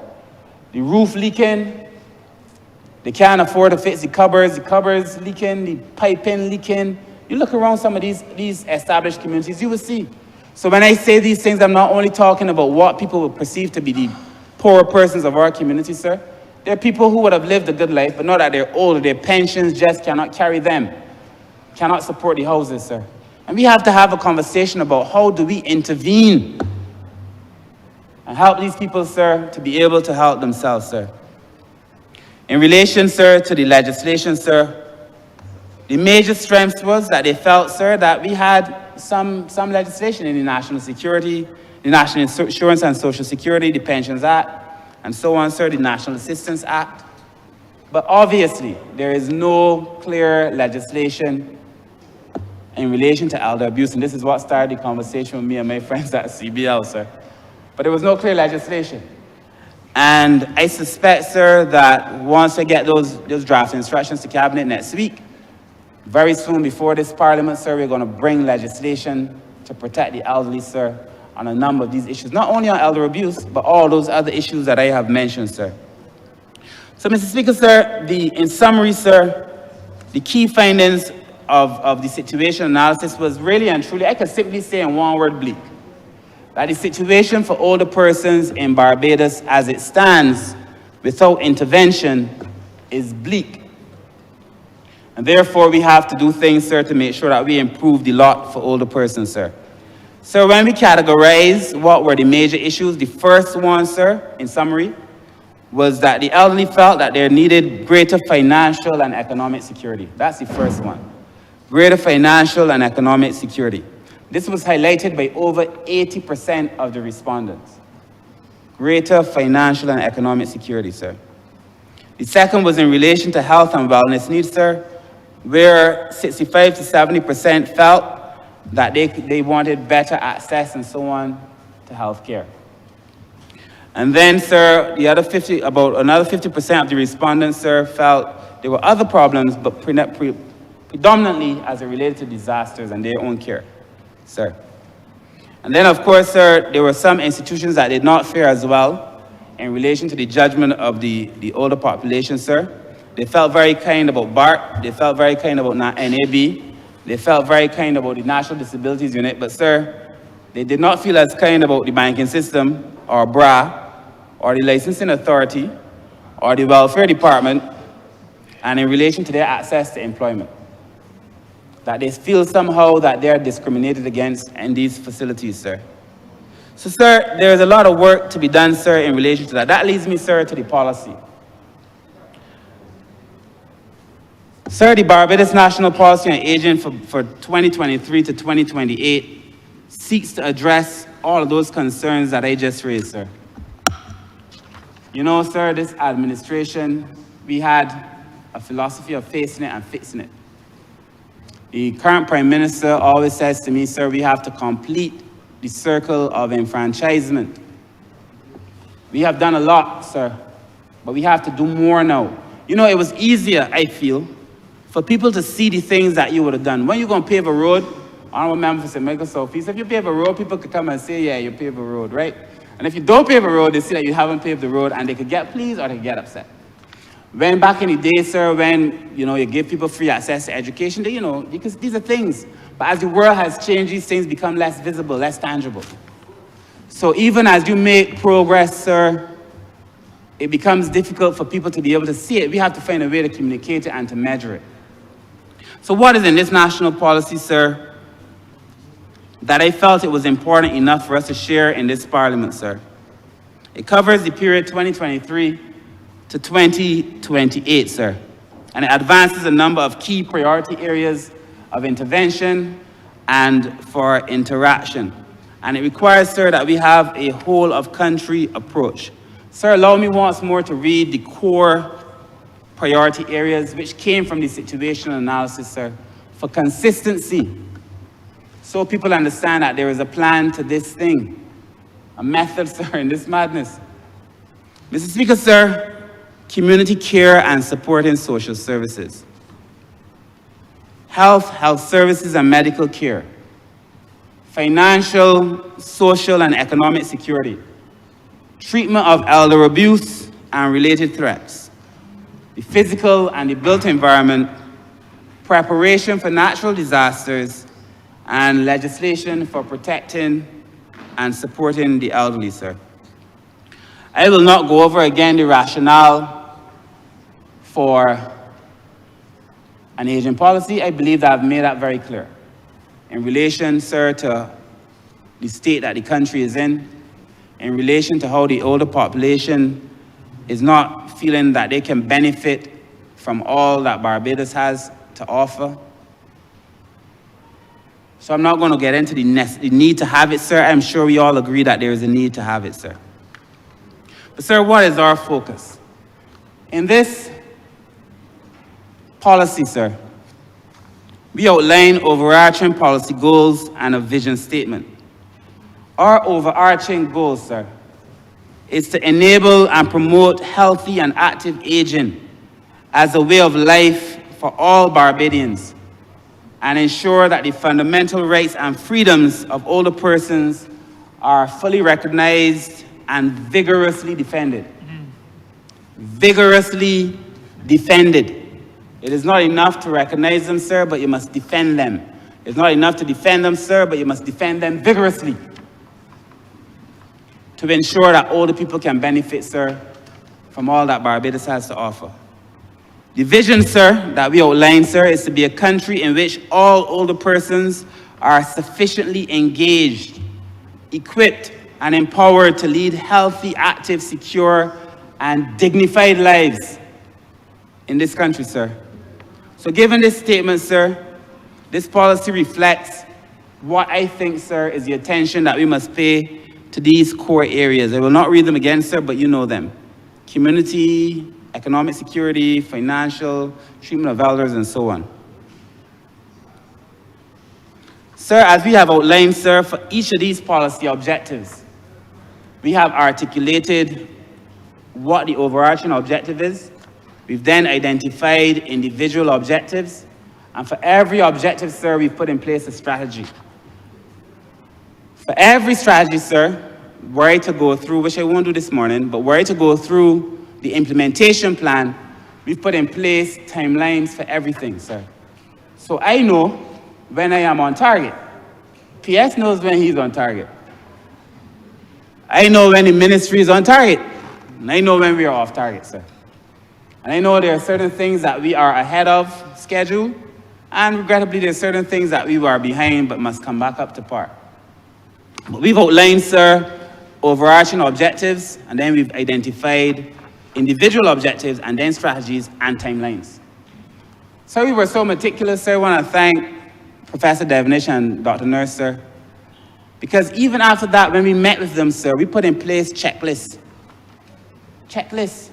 I know very well, sir, my pastor used to tell me people do not do what you expect. They do what you inspect. I'm the inspector. So we got a checklist we're going through. People now have to be able to do the things that they set out to do.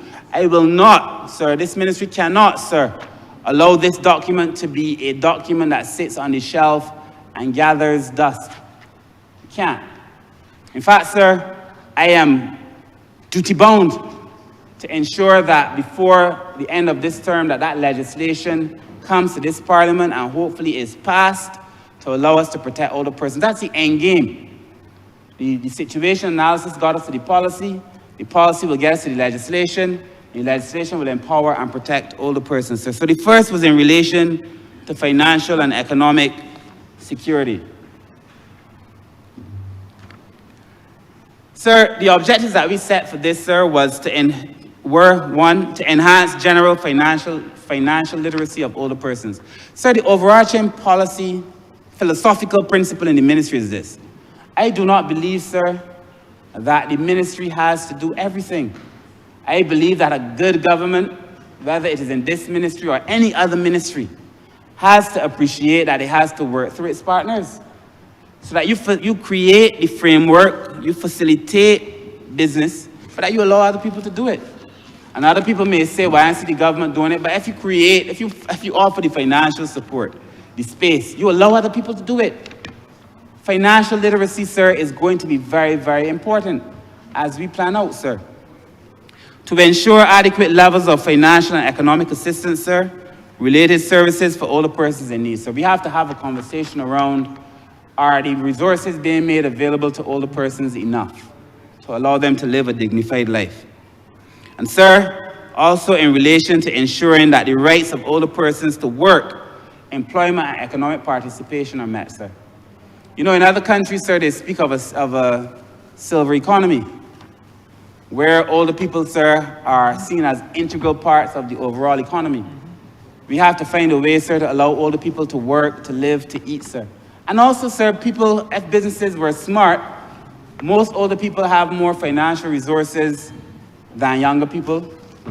They now need to start targeting some programs to be able to address the issues pertaining to the elderly, sir.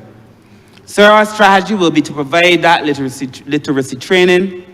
We want to enhance national assistance, sir. We want to support the rights of older persons to work, sir. The Honourable Member for St. Peter is my very good friend. And not only is he my good friend, I know him to be a very fair and reasonable man, and a good man. So I also appreciate that he would appreciate when I come to him asking for a specific work for older persons in this country as the Minister of Labour.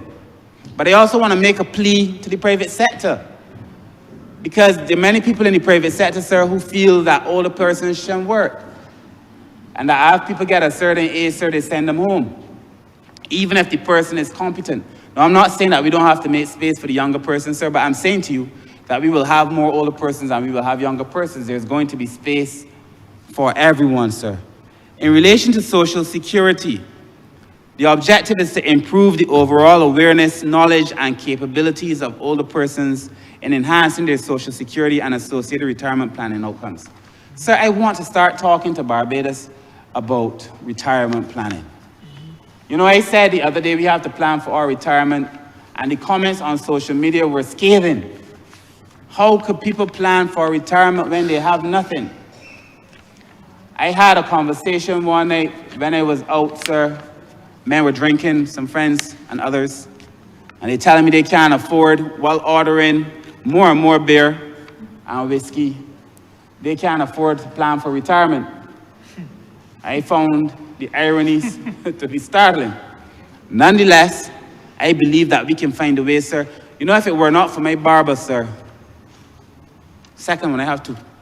If it were not for my barber, for me to say Skrilla. Skrilla cuts my hair. But I was talking to Skrilla, and I was saying to Skrilla, you know, you got to start planning for your retirement. Skrilla told me, of course, I've started. I can get old. And then what Skrilla said to me, I said, well, people curse me on social media.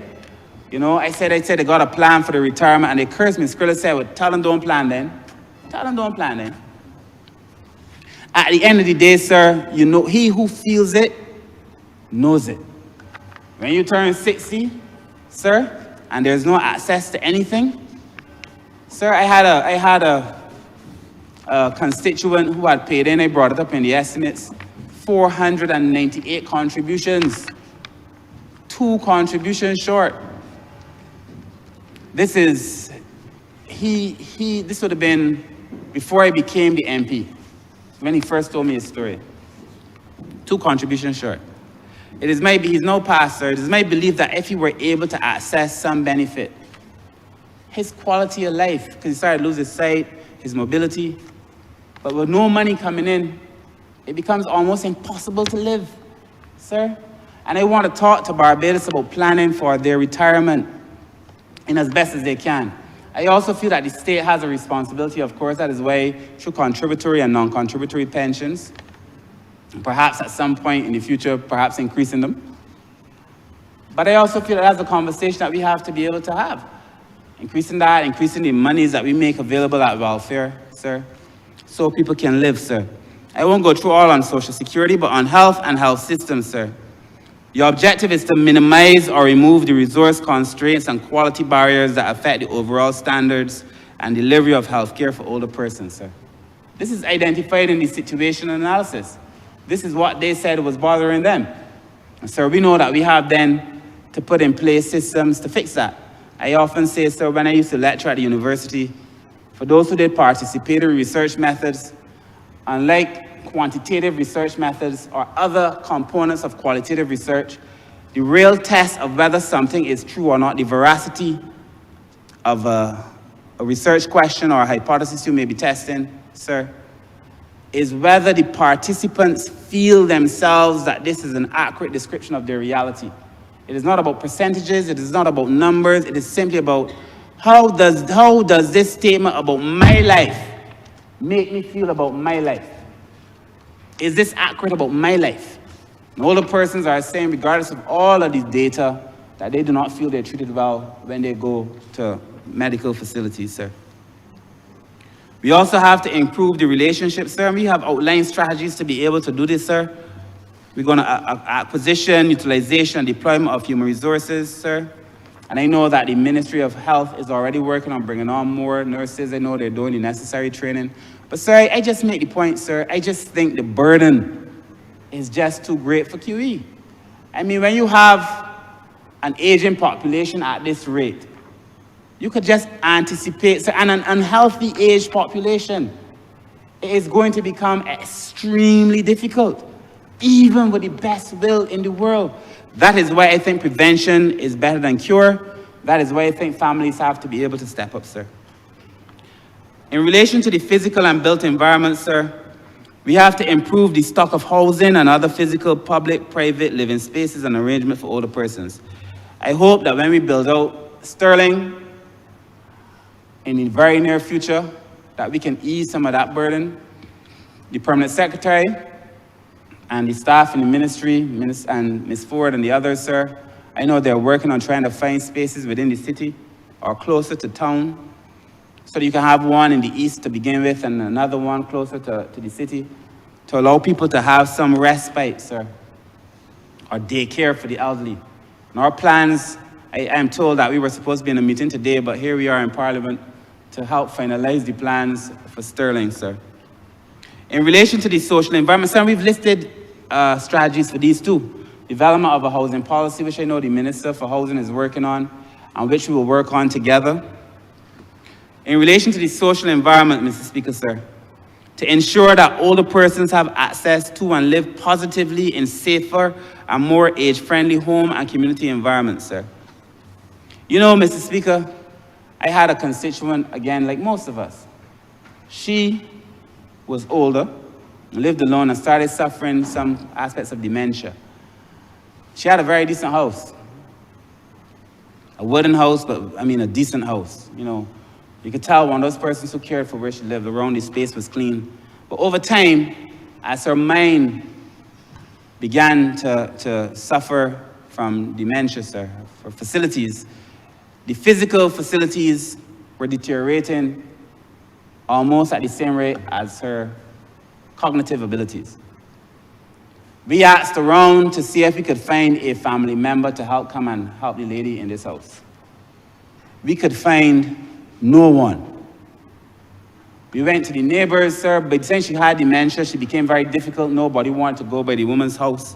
We could find nobody to help this old lady, sir. You know, you just can't walk into people's space. She passed. Mr. Speaker, sir, a woman that had no family suddenly had the most family in the world. All appearing from God knows where, sir, fighting over her property. But while she was living and while her living conditions were deteriorating, we could find no one to assist that older person. So these things are wrong, sir. So you have to tie that physical environment, sir, the built-up environment, housing, to elder abuse, neglect. We were told of a person, sir, whose granddaughter or niece visited her, sir, wheeled her in a corner, locked the wheelchair, left her in that corner all day long, left to go to work or go wherever she would go, and left that old lady locked in the space, sir. So we said we would come back and talk to her when the lady was there. And when we got back, the old lady would not say a word.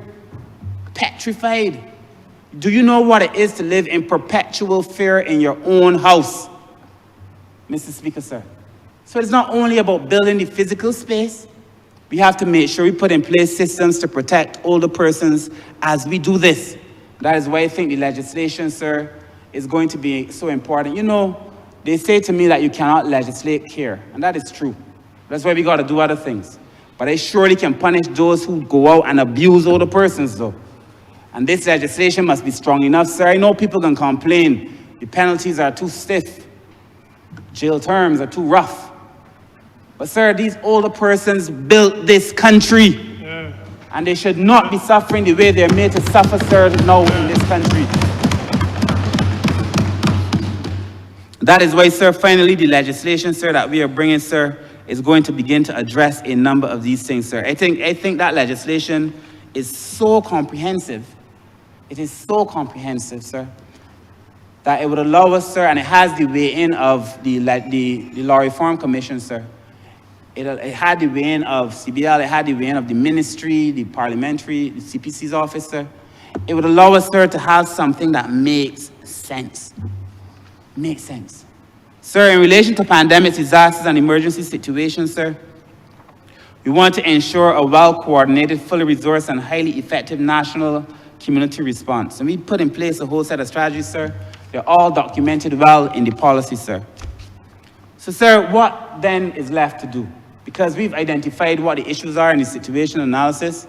We've identified, sir, what the plans are in relation to the future as it speaks to the policy, sir. What do we do now with the implementation, sir? I have outlined, sir, in this chamber that we have an implementation plan. The document is 60 pages long. So this is not no whimsical fly-by-night, nothing. This is serious work that has gone into this. Sir, where we have gone through each item one by one and put in place timelines. And we monitor those timelines to make sure that we're able to do this, sir. One of the things that we felt was going to be important was that we create a national coordinating and implementation committee for the policy, sir.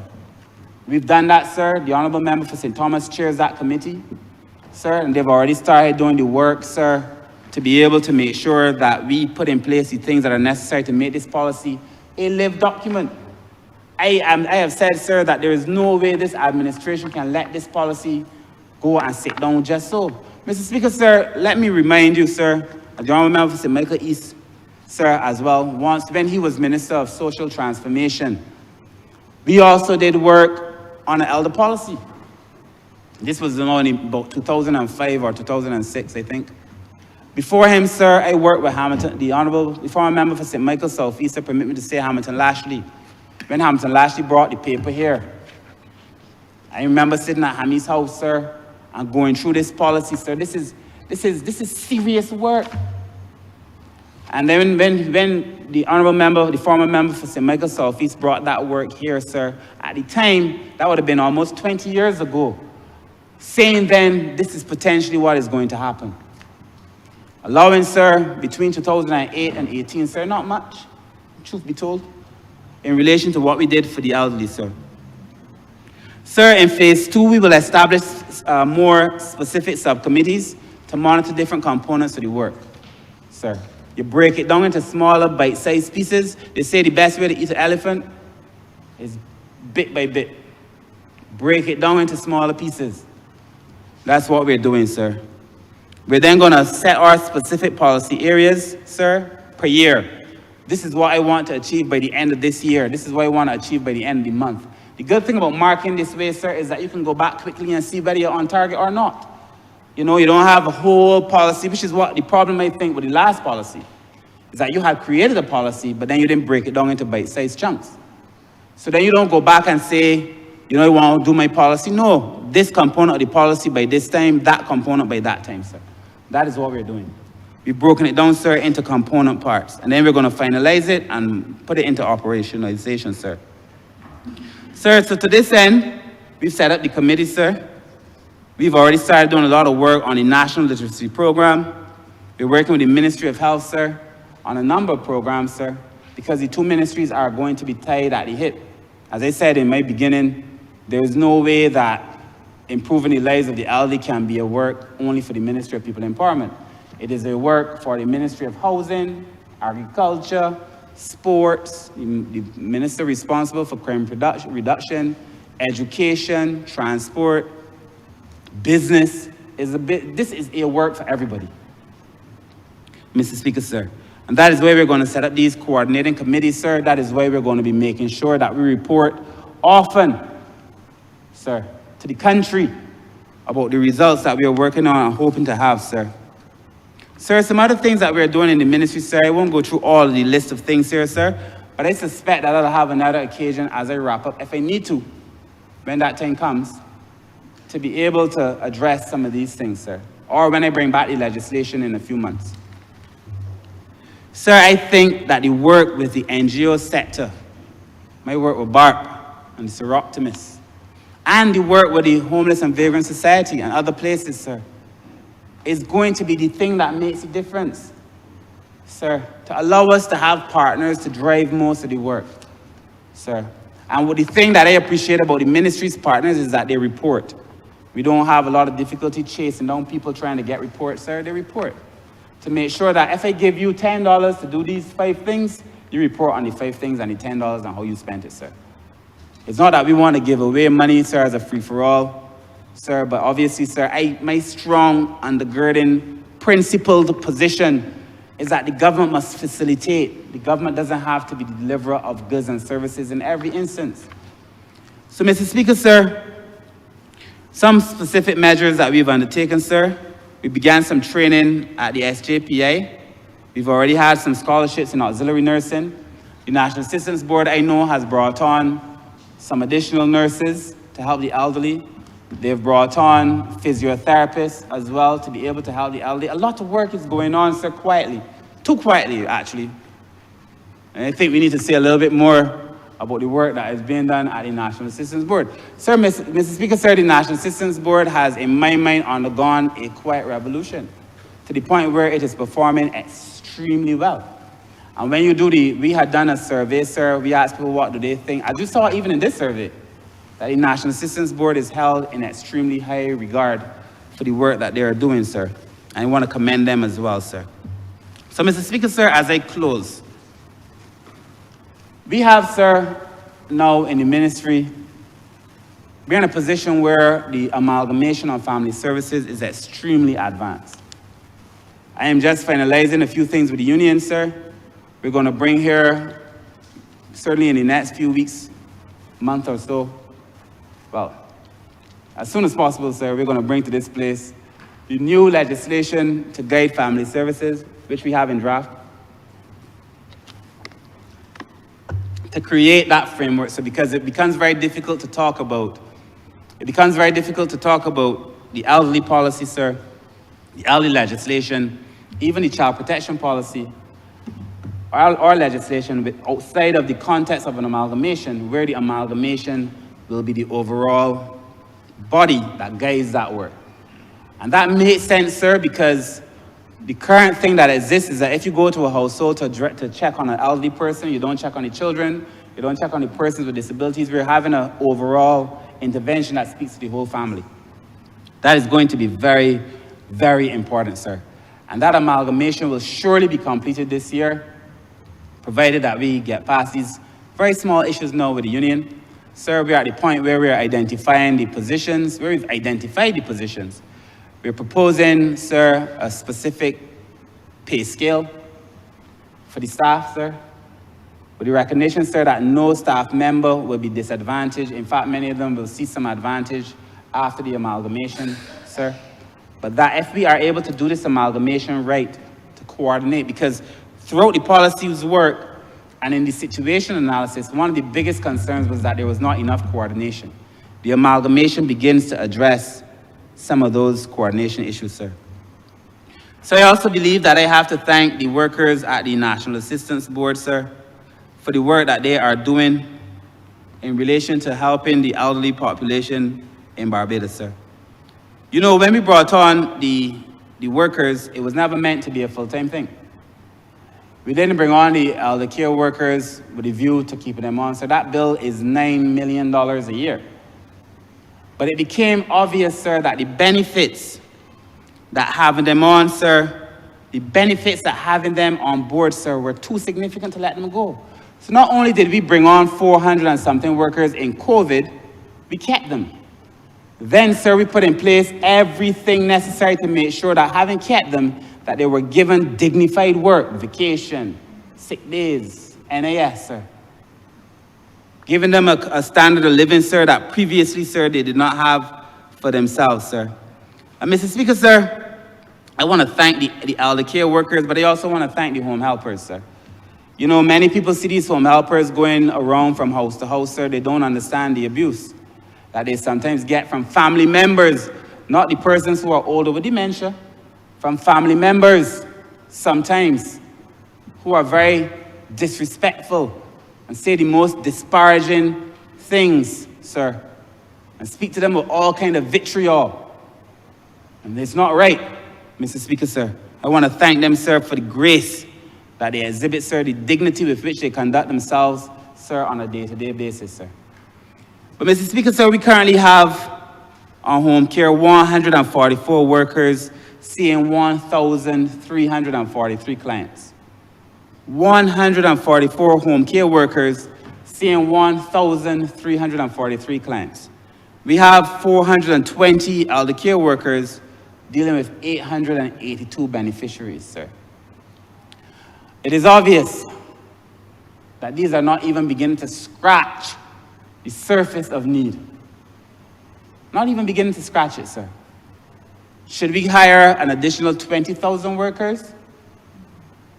Or do we have to have a conversation with Barbados about what it is going to take, sir, to get us past this point? I had a friend, sir, when I was turning 40, he said to me yesterday, I was 40. Tomorrow you will be 60. And when I was turning 40, it seemed a joke. But all of a sudden, I feel like 60 is fast approaching too. And I know, sir, that those of us who might be 50 or even 20 and think we have all this time in the world to do as we like, sir, you don't. Therefore, I know that we have to put in place systems all now for ourselves and for our elderly population, Mr. Speaker, sir. I asked the head of the National Assistance Board, so what concerns her the most?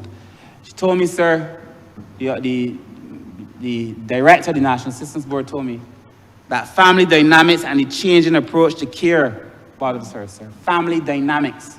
This is not me now, this is the director of the National Assistance Board, sir. She said the fact that family members are the main perpetrators of abuse bothers her. The quantity, intensity, and composition of care is changing given the health challenges of beneficiaries as they age and demand for care versus the supply of workers, sir. Her words. Which in a way, sir, is evidence in this policy, Mr. Speaker, sir. So, Mr. Speaker, sir, I have trespassed, I think, on your kindness, sir. But I want to thank you, sir. I want to thank this Parliament for allowing me in some detail to go through the situation analysis and as well as the overall policy, sir. And also for giving me the latitude, sir, to discuss what is to come and our approach to implementation, sir, and what drives this ministry. I want to end, as I began, sir, by thanking all of our partners, because we would not be here without the support of the many people, sir, who have supported us, some, sir, in nice words and some in not so nice words, but support nonetheless.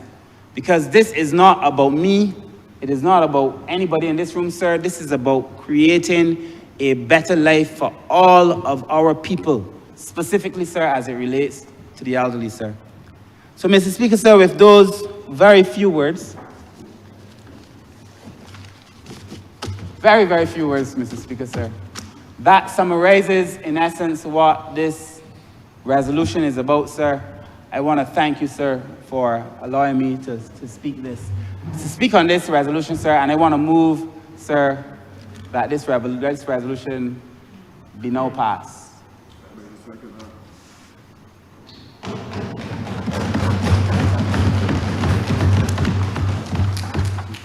Honourable, for Christ yourself. I'm obliged to you, Your Honour, and good morning to all colleagues. Your Honour, I would want to begin in an even shorter presentation than that of the Honourable Member for St. Michael's South, and to begin by asking your permission to express condolences and to pay tribute to the mother of a former member of this staff of Parliament. The mother of Greg Small died a few hours ago. Her name is Elrita Clark, and it would be of some interest to the Honourable Member for St. James Central to hear that she is of Fix Village, St. James, and even of greater contribution to his constituency and to the country of Barbados is the fact that she lived for 98 years, and that's a long time. She has been the mother of 7 children. One may be known to Barbadians, Peter Clark, who died many years ago, and he was the falsetto voice in Joseph Niles and the Consolers. Her son Sam lives in New York, and as I said, her daughter Greg Small recently left this Parliament on retirement. So that she belongs to that generation of Barbadians. I know it sounds like a cliche, but it really is not. I say this in the sense that it does have great meaning, that they are the ones who made this country, who shaped this country into what it has been and what we hope it can remain. So I want to express, with the time that you give me, Your Honour, condolences to all of her children alive, and merely to do what we normally do on an occasion like this when someone at the age of 98 has left us. We go to 2 Timothy 4:7. I fought a good fight. I have finished my course. I have kept the faith. And what better tribute to a 98-year-old than is 2 Timothy 4:7, that she fought the good fight. She finished her course and she kept the faith. So my condolences to the Clark family of Fix Village, and to the and Prospect, thank you, and to the Honourable Member for St. James Central, who I know will honour the occasion when it shall come. And if he does not hear, I will certainly tell him. I would have arrived here late because I was spending a little time with the other end of humanity, and I know the presentation this morning has been on the aging, the matter of the aging. Of course, before one becomes the elderly, one is a child, and so I spent some time visiting a day camp that I host every year at my constituency office and its facilities. That is not only an office, that is a community activity center, as they call it. And at the other end of the spectrum of humanity are these little children who were present there. And I went and I just had a talk with them as to their responsibilities and our responsibilities towards them as children. The question of citizenship, they must have a sense of citizenship which involves a sense of belonging. And there's a Caribbean country, the constitution of which describes the citizens or those who are born there as belongers. And I'm always very curious about that nomenclature. You belong, which tells you, on the other hand, that sometimes that you don't belong. So we teach our children this concept of citizenship, which involves having a sense of belonging to the country in which you live. You tell them about a sense of responsibility. And of course, most importantly these days, you tell them about a sense of morality. And so I think that is how we, who occupy the Middle Ages, because I've listened to the presentation very carefully, and one of the things I caught from the honourable member who spoke is that, I don't know if these were his precise words, but past 20, you're well headed towards 40, and past 40, you're well headed towards 60, and after 60, you're well headed to the golden years. So that in these early years, we teach our children that sense of belonging, that sense of responsibility, and as I told them this morning, that sense of morality. And it's a very simple message. And children will listen to you when you speak to them in simple terms. And I know speaking to children is very difficult. You have to locate a particular language that they will understand. And so you ask them about morality, whether they are aware that it is basically having an appreciation for right and wrong. And if you want a happy life, you try to do right. Of course, in the adult years, there's no guarantee that doing right guarantees you happiness, but that's another matter. So that if I am to give personal testimony, and I listen to a lot of the personal testimony of the honourable member for St. Michael South, my personal testimony is that I've had an encounter this morning with the two extremes of vulnerability, the very aged in terms of the passing of a 98-year-old, and the pleasanter experience of an encounter with children, those precious human beings that we bring into this world, and towards whom we must always have that sense of responsibility. It is not for me today to respond or comment on the honourable member's presentation. It was highly technocratic, and as I always say in here, I mean, you don't fight, you don't contest technocratic presentations. You take them for what they are. And he did pay tribute to several of the members of his staff. And when people occupy office and they do research and they put that research together, and it comes to this parliament in the hands of an eloquent minister, what quarrel is there? There's no quarrel. And I want to express appreciation for the presentation. I listened to a lot of it, even in my car on the way here, and I listened to a lot of it here. And I appreciate what the honourable member has said here this morning based on the research of his abundant staff that is here present. And we express also appreciation to them. I caught a reference to BART and the presidency of Mrs. Marilyn Rice Boeing. I think I see her, yes, here, and I join in expressing commendation. I think I see Mr. Griffith. At my age, mine eyes shall not perceive the others with similar accuracy. But I join Minister, member for St. Michael South, in expressing appreciation to all these who have toiled in the vineyard to ensure that adult and elderly life is comfortable. I suppose I will, they may accept my application to BART at some point. My applications are not always easily acceptable, but I hope I hope Bart will accommodate me with less trauma. So that, congratulations to all concerned. I hope the holiday is upon us after this session. And if it is upon us, Your Honor, I want to express to you the pleasures of my appearances here over the last few months.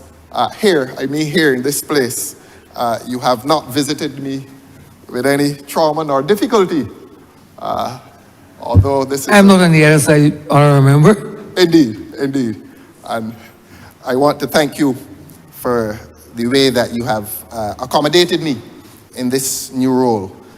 And so if this is the recess, if we are on the cusp of recess, I wish you the best of holidays. I don't use the word summer holiday. I've never had a summer in Barbados. I've never experienced summer in Barbados. I've experienced the rainy season and the dry season. So I wish you a happy rainy season and hope that the rains will continue to shower us with God's grace and all his blessings. And to all of my colleagues on the other side, especially the Honourable Member for St. Thomas. We have now become each other's favorite in here. It was unplanned, but it is something that I enjoy. I see that she has obeyed the edict to wear her national colors today, and I wouldn't want to commend her for obeying the edict to wear her national colors, because if I do that, I might have to expose that the Honourable Member for Christchurch West has disobeyed the edict, and he and I have... Let me stop there, sir. I wish you a happy rainy season. I'm obliged to you, sir. Honourable Member St. James Central. Mr. Speaker, sir, I would want also to offer a very brief contribution to this very important matter. I think, Mr. Speaker, sir, that the Honourable Member who piloted this bill did so in a very succinct way and made a number of important and telling points. Of course, followed by my friend for Christchurch South. And I am indebted to him for drawing to the attention of the House the very recent passing of the mother of a lady who would have served this place long and well. Now, Mr. Speaker, sir, going back to the substance of the bill, I think that healthy and active aging is at the core of what we are struggling to achieve here in Barbados. And the Honourable Member who piloted the bill did not use these words, but he cautioned against effectively a piecemeal approach to the question of aging in Barbados. And I think that the country has now, without, and this is the usefulness in the Honourable Member for Christchurch South's contribution, without any fear of political rancor and division, artificial political division. Because all of we can get old, let us be frank about it. If we're blessed to live long and fruitful and productive lives, even if you don't, you can still get old. And the fact of the matter is, Mr. Speaker, sir, old them or old be, apart from those who add the words thinking in front of it, is still an old person. And that's what happens. You will be told that on the streets, because the streets speak. And sometimes we have to listen to the streets when they speak. And Mr. Speaker, sir, it is necessary then to have what could only be called a multidisciplinary approach. There are cross-cutting themes, and the Honourable Member who piloted this bill spoke sensibly and adequately to it.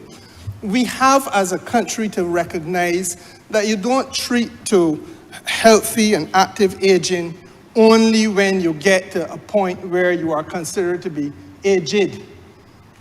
If you are going to have a society where the aged are healthy, it means that the Ministry of Health and all that is where it involves must be plugged in from an early stage when that individual is nascent, newborn, and growing.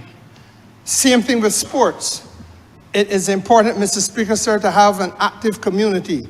It is important to have a community that is participating actively in sporting activities and maintaining a healthy lifestyle. You may not get to the very distinguished level that Sadia Williams has gotten to, and one wishes her the very best for what hopefully in the next hour and a half to 2 hours will be a sensational contribution, Mr. Speaker, sir.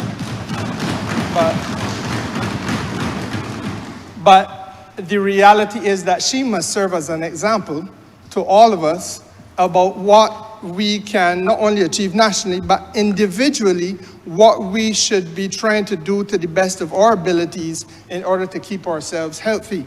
It may mean, consequentially, that the honourable member who sits to my right and who has made his living in the medical profession or part thereof may be a little less well off, because if you're taking good care of yourself, you don't have to pay the doctor and the dentist as much or as often, hopefully. But the truth is, sir, that that is what it has to be about. And it goes on and on. It is true of education. The honourable member made the point, it's true of virtually every ministry. What I did not want him to lose track of, sir, is that it is equally true of the Ministry of Foreign Affairs. And we sometimes take for granted the need for this country to relate in a serious and a sensible manner with some of the things that are happening internationally, and to make sure not only that we build relationships with the global community, and in this context, I'm thinking of global NGOs, the non-governmental organizations of global reach that obviously would lend assistance to Barbados, but that we are with countries. Our foreign policy has been, sir, largely about building relationships with countries and non-governmental organizations. As far back as the memory of man doth run in this country, that's what we did. But we have to now seriously start to build relationships with parts of the international community that are there, available to assist Barbados in partnership, but we have taken it for granted. For example, the international academic community, where if we are able to make those relationships, we benefit from research, we benefit from better understandings of some of the state-of-the-art technologies and so on, but also more modern thinking. And research-based analysis, therefore, sir, helps with policy intervention. And it should therefore lend to a more rich or enriched and more mature menu of options for any minister who has to treat to the question of aging. It also is important, sir, for us to be able to lend a voice on matters which are critical to the development and well-being of the aged, but equally are critical to the development and the well-being of the country. Now, if we look across the water towards our friends in North America, for example, and I'm mindful of the fact that there is an electoral exercise taking place over there, and I don't want to get involved in anybody's internal domestic affairs. But the issue, or one of the issues, which are rich in the United States today, is this question of diversity, equity, and inclusion. It is very relevant to the well-being of the elderly in Barbados. And we can't have an elderly community in which we don't accept, or a country in which our elderly are not part of the conversation when we're speaking about diversity. We are talking about embracing differences of everyone. It's a very simple word. And everyone must include, sir, irrespective of race, irrespective of one's age, irrespective of one's physical abilities, irrespective of one's religion, irrespective of one's gender. And though there are those who will curse me for saying it, sexual orientation as well. As well. Because you don't get to pick and choose on this question of diversity. It ain't good to have a clear conscience and a clear scope of saying you're embracing people irrespective of race, but then it suits you to pick and choose on other things. It's a conversation that Barbados, as a mature country, must have. And it is happening across the water. And we fool ourselves if we do not recognize as well it is happening on the continent of Europe. We fool ourselves as well if we do not recognize it is happening across Latin America. And the day will come when we are going to have to confront this manfully as adults and have the maturity of conversation. Now, if we're going to have a conversation about aging, then, Mr. Speaker, sir, we have to recognize that in the context of diversity and equity, that is simply treating people fairly. You're talking diversity, equity, and inclusion. That's the language used in the United States. But what really are they saying? Are they not saying that the elderly should be given an opportunity if you are sufficiently able-bodied, sufficiently strong of mind, and have the inclination, because everybody may not have it, that if you wanted to be in the workplace at age 70, providing a consultancy, or if you are at 75, Mr. Speaker, sir, decide that self-employment is your thing, even though you're entitled to put up your foot and relax as a pensioner, but that at 75, you really feel that you should be doing something else because you feel it is productive and helpful to the country, that you should be accepted as part of a workforce, even if you are saying it is self-employment.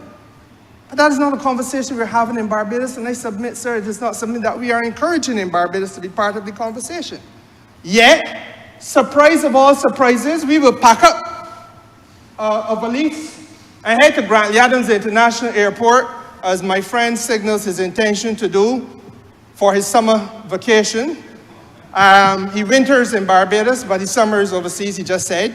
And while he is when he arrives in Boston, Massachusetts, he will go to Walmart, sir, and he will see an elderly lady, probably 75, 80 years old, working a checkout counter at Walmart. And it does not dawn on my friend, the Honourable Member for Christchurch South, to say, but this is a good thing, that this lady is involved, that she is treated as being included in the workforce, even though she is an old age pensioner in the United States, still finding something productive for her to do rather than being home, waiting on home help. If she's able-bodied, minded physically to be able to do it, and inclined. And that should be something as an exemplar that is imported into Barbados. I do not hold that against my friend, the Honourable Member, because it is true of several others of us who see it and not realize, sir, that we can bring some value from these experiences, apart from going into Walmart and getting a lot of cheap goods to bring back here. I'm quarreling with you. I'm glad that you do it. I'm happy for you. I prefer to keep the vendors in Bridgetown in pocket. But if that is your preference, that is your preference. Mr. Speaker, sir. I remember you seem to know a very partner of your friend from Christchurch. Well, we spent a lot of time together, sir. We spent a lot of time together. I know he's a man who believes in Target and Walmart and those places.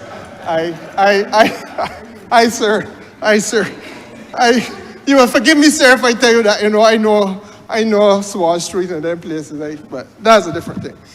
I'm happy to give him directions to find his way around Bridgetown, sir, if he has to travel on foot. But the truth of the matter is, Mr. Speaker, that I say that in a lighthearted way, but it is a reality that culturally we have to find a way of connecting and making sure we connect our older people into the mainstream of our society and find ways to keep them there. Because in my own constituency, some of the most enriched forms of interaction that I have witnessed, sir, is when some of the senior citizens, some of the people who have been, for example, I'll give you one example, my constituency is replete with cricketers. I do not know that there's any part of Barbados that has produced as many representatives of the Barbados and or West Indies team as does that general area of St. James. And Mr. Speaker, sir, to see them interacting with youngsters is one of the happiest things that you can see. The sharing of experiences, the sharing of ideas, the sharing of values, the way forward. And it enriches community. It is important, I think, Mr. Speaker, sir, for us to find ways of getting our young people, to be more actively involved in a relationship with the more elderly. And the elderly, sir, must be encouraged, or discouraged rather, from being home drawn up, but to be out there and involved more widely in our community.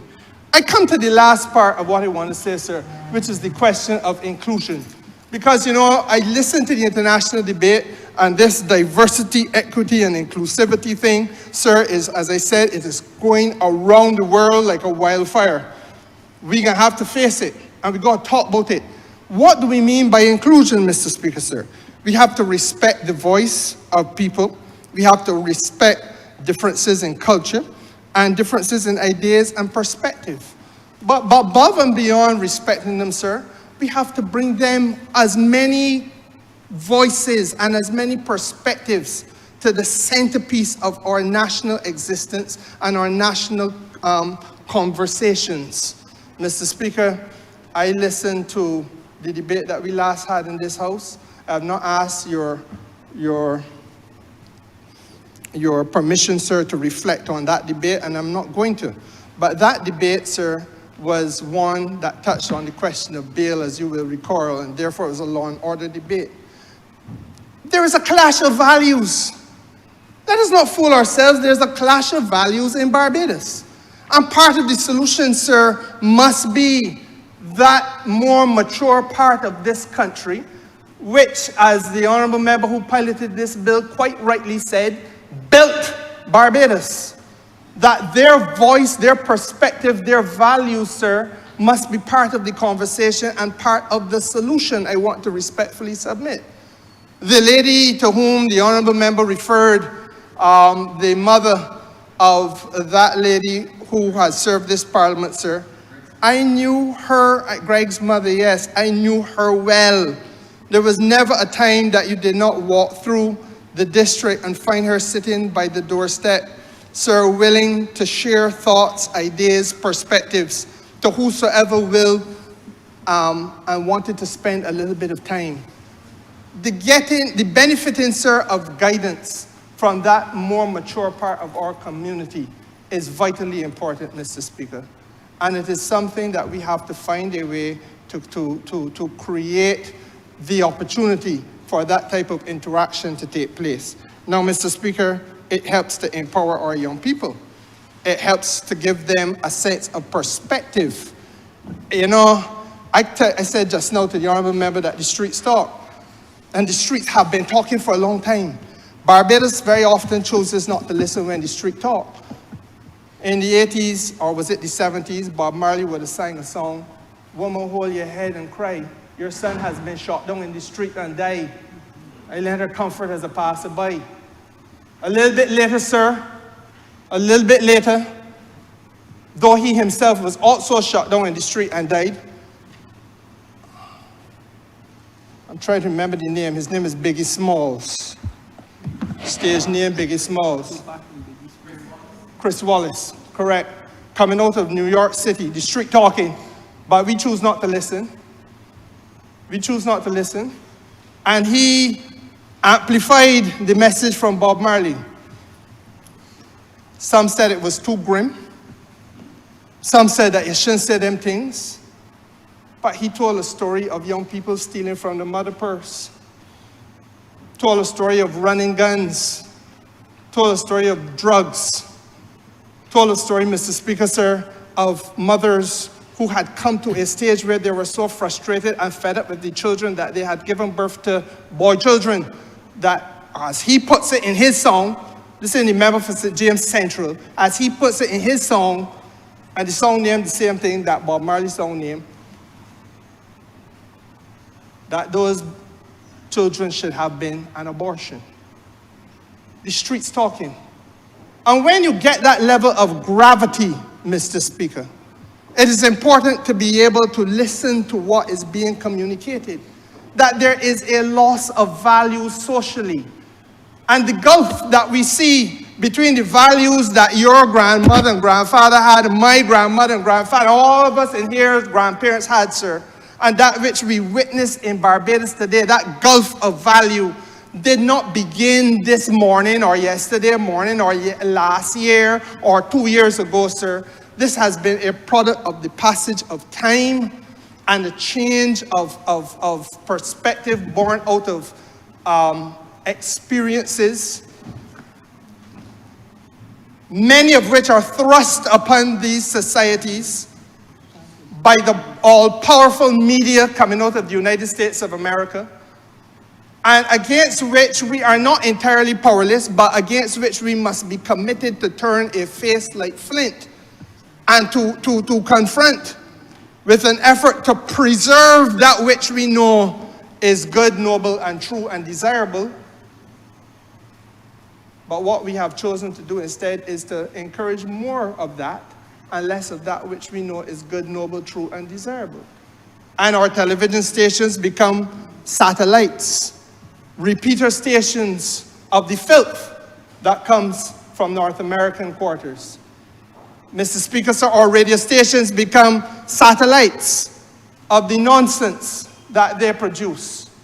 Mr. Speaker, sir, our culture becomes warped by the impact of that.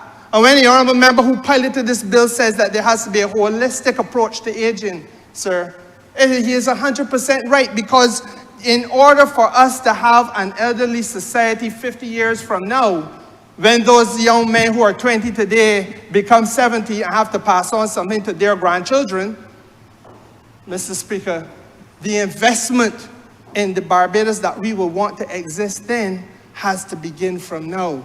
And it must be an investment that takes into account the health considerations, the education considerations, the cultural considerations, Mr. Speaker, and you go on and on and on and on. Now, I did not come here to give a lecture on that, but I do believe that we cannot have a conversation of this nature without understanding and respecting the diversity of our society. And the debate that is taking place globally on this matter, sir, of diversity, equity, and inclusion is a critical one. It is being resisted by conservatives all around Europe, North America, and Latin America, and in Africa.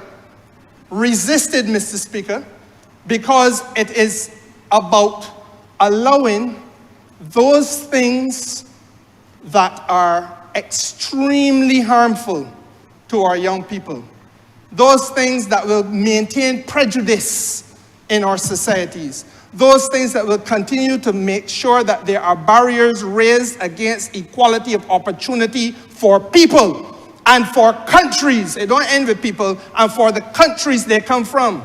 It ain't an accident that it happens and it is supported by people who will look at Barbados or look at Haiti and say that it is a SHIT whole country.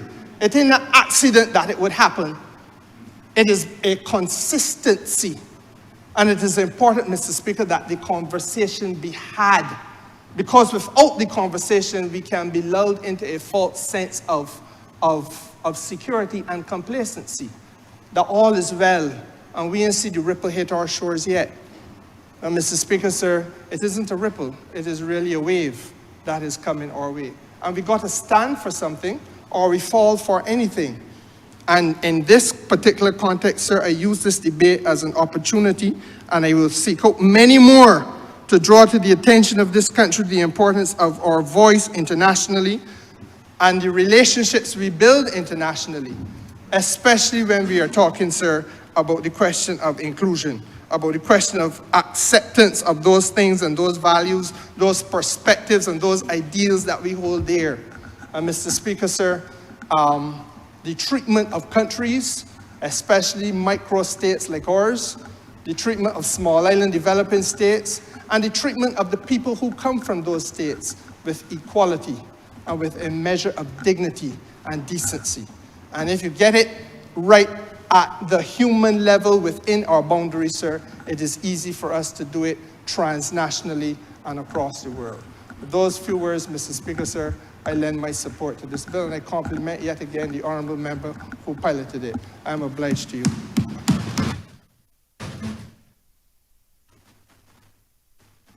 Honourable member for St. John.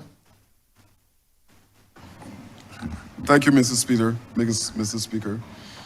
I too want to lend my support to this bill. Ever so often, when I come to this place, there are initiatives that will benefit the people of St. John.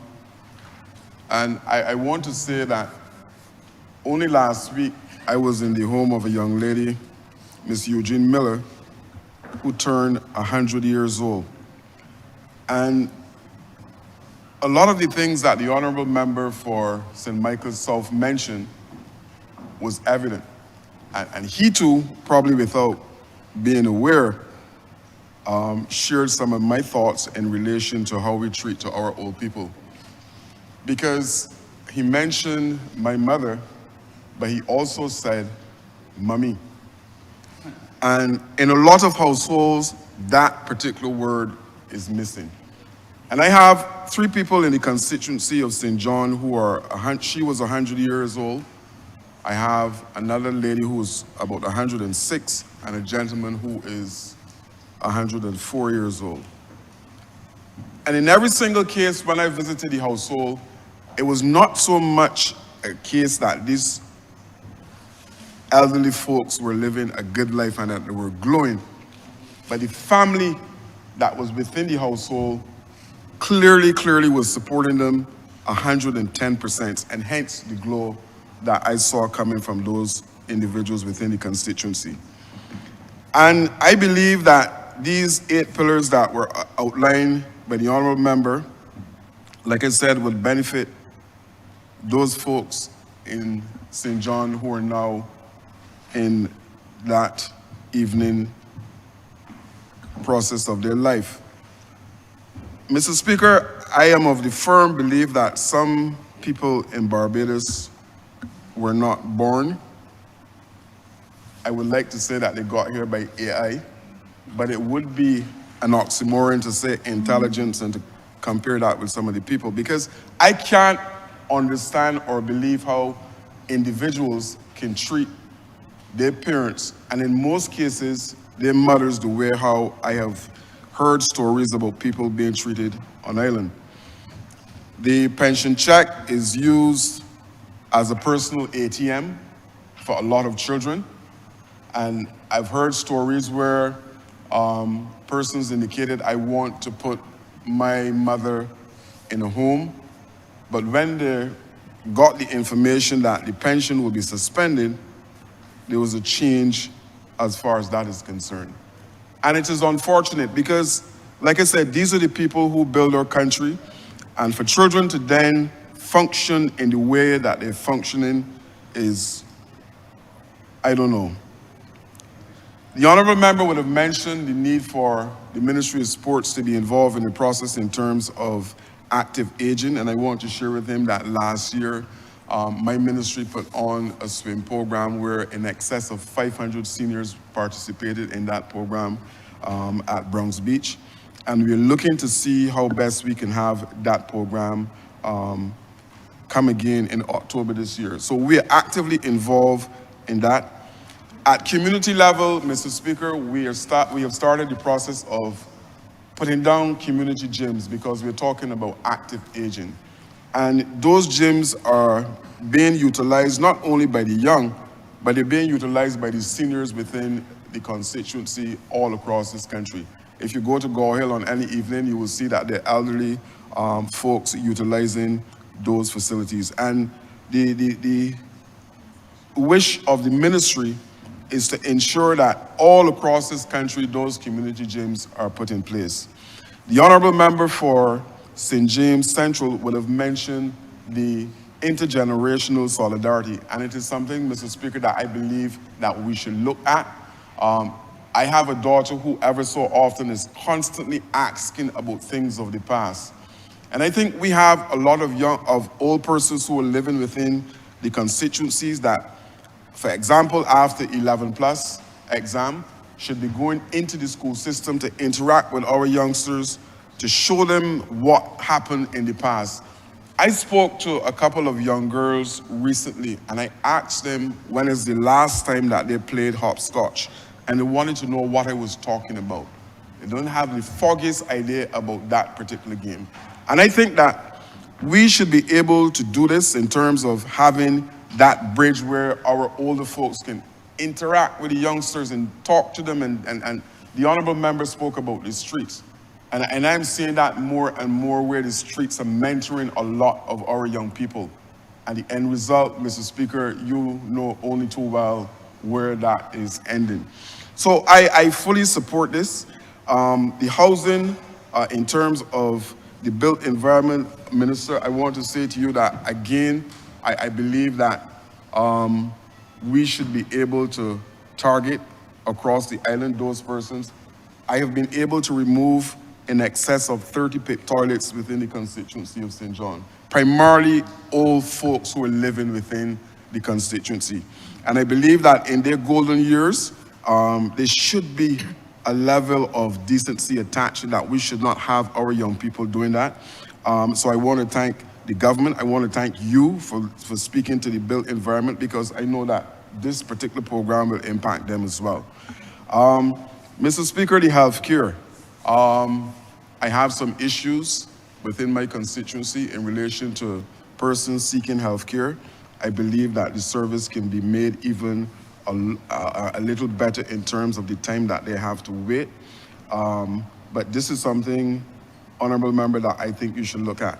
My namesake, who's sitting here inside of the chamber, permission to call his name, Mr. George Griffith, is doing some fantastic work with that companionship program. It is impacting in my constituency in a significant way. And Honourable Member, I'm asking for an expansion of the program, because every single week there are calls coming to the branch office, there are calls coming to my phone asking for persons to be involved in the process, to treat to what is happening in terms of the elderly within the constituency. I think it is a fantastic program, and I want to thank you, sir, for the work that you're doing in relation to this. You know that I've been making your phone miserable on several occasions as it relates to this particular program. And all of my persons are speaking very highly of the work that you're doing when they interact with you. So I want to say thank you for that.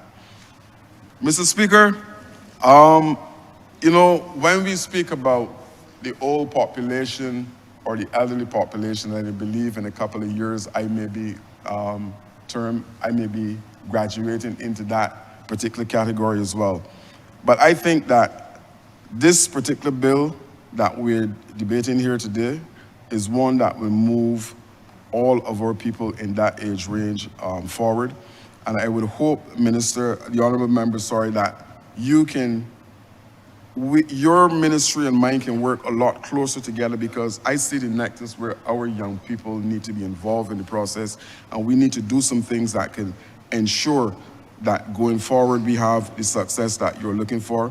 I realize, as you would have mentioned, it is an absolute detail. Last night I was going through the document. It's an absolute detailed document. And if you hit all of the targets that you have indicated that you're looking to hit, I suspect that a lot of persons on this island will be pleased. Mr. Speaker, with those few words, I'm obliged. Honourable Member for Christchurch West. Thank you very much, Mr. Speaker. I'd ask that we now break for lunch. I recognize that we are all interested in watching a race. I understand race time is 2 o'clock, so we'll break for a lunch till 2:30 today. The question is that this honourable chamber be suspended until 2:30 p.m. All those honourable members in favour, please say aye. Those against, please say no. Me think the ayes have it. This honourable chamber stands suspended until 2:30 p.m.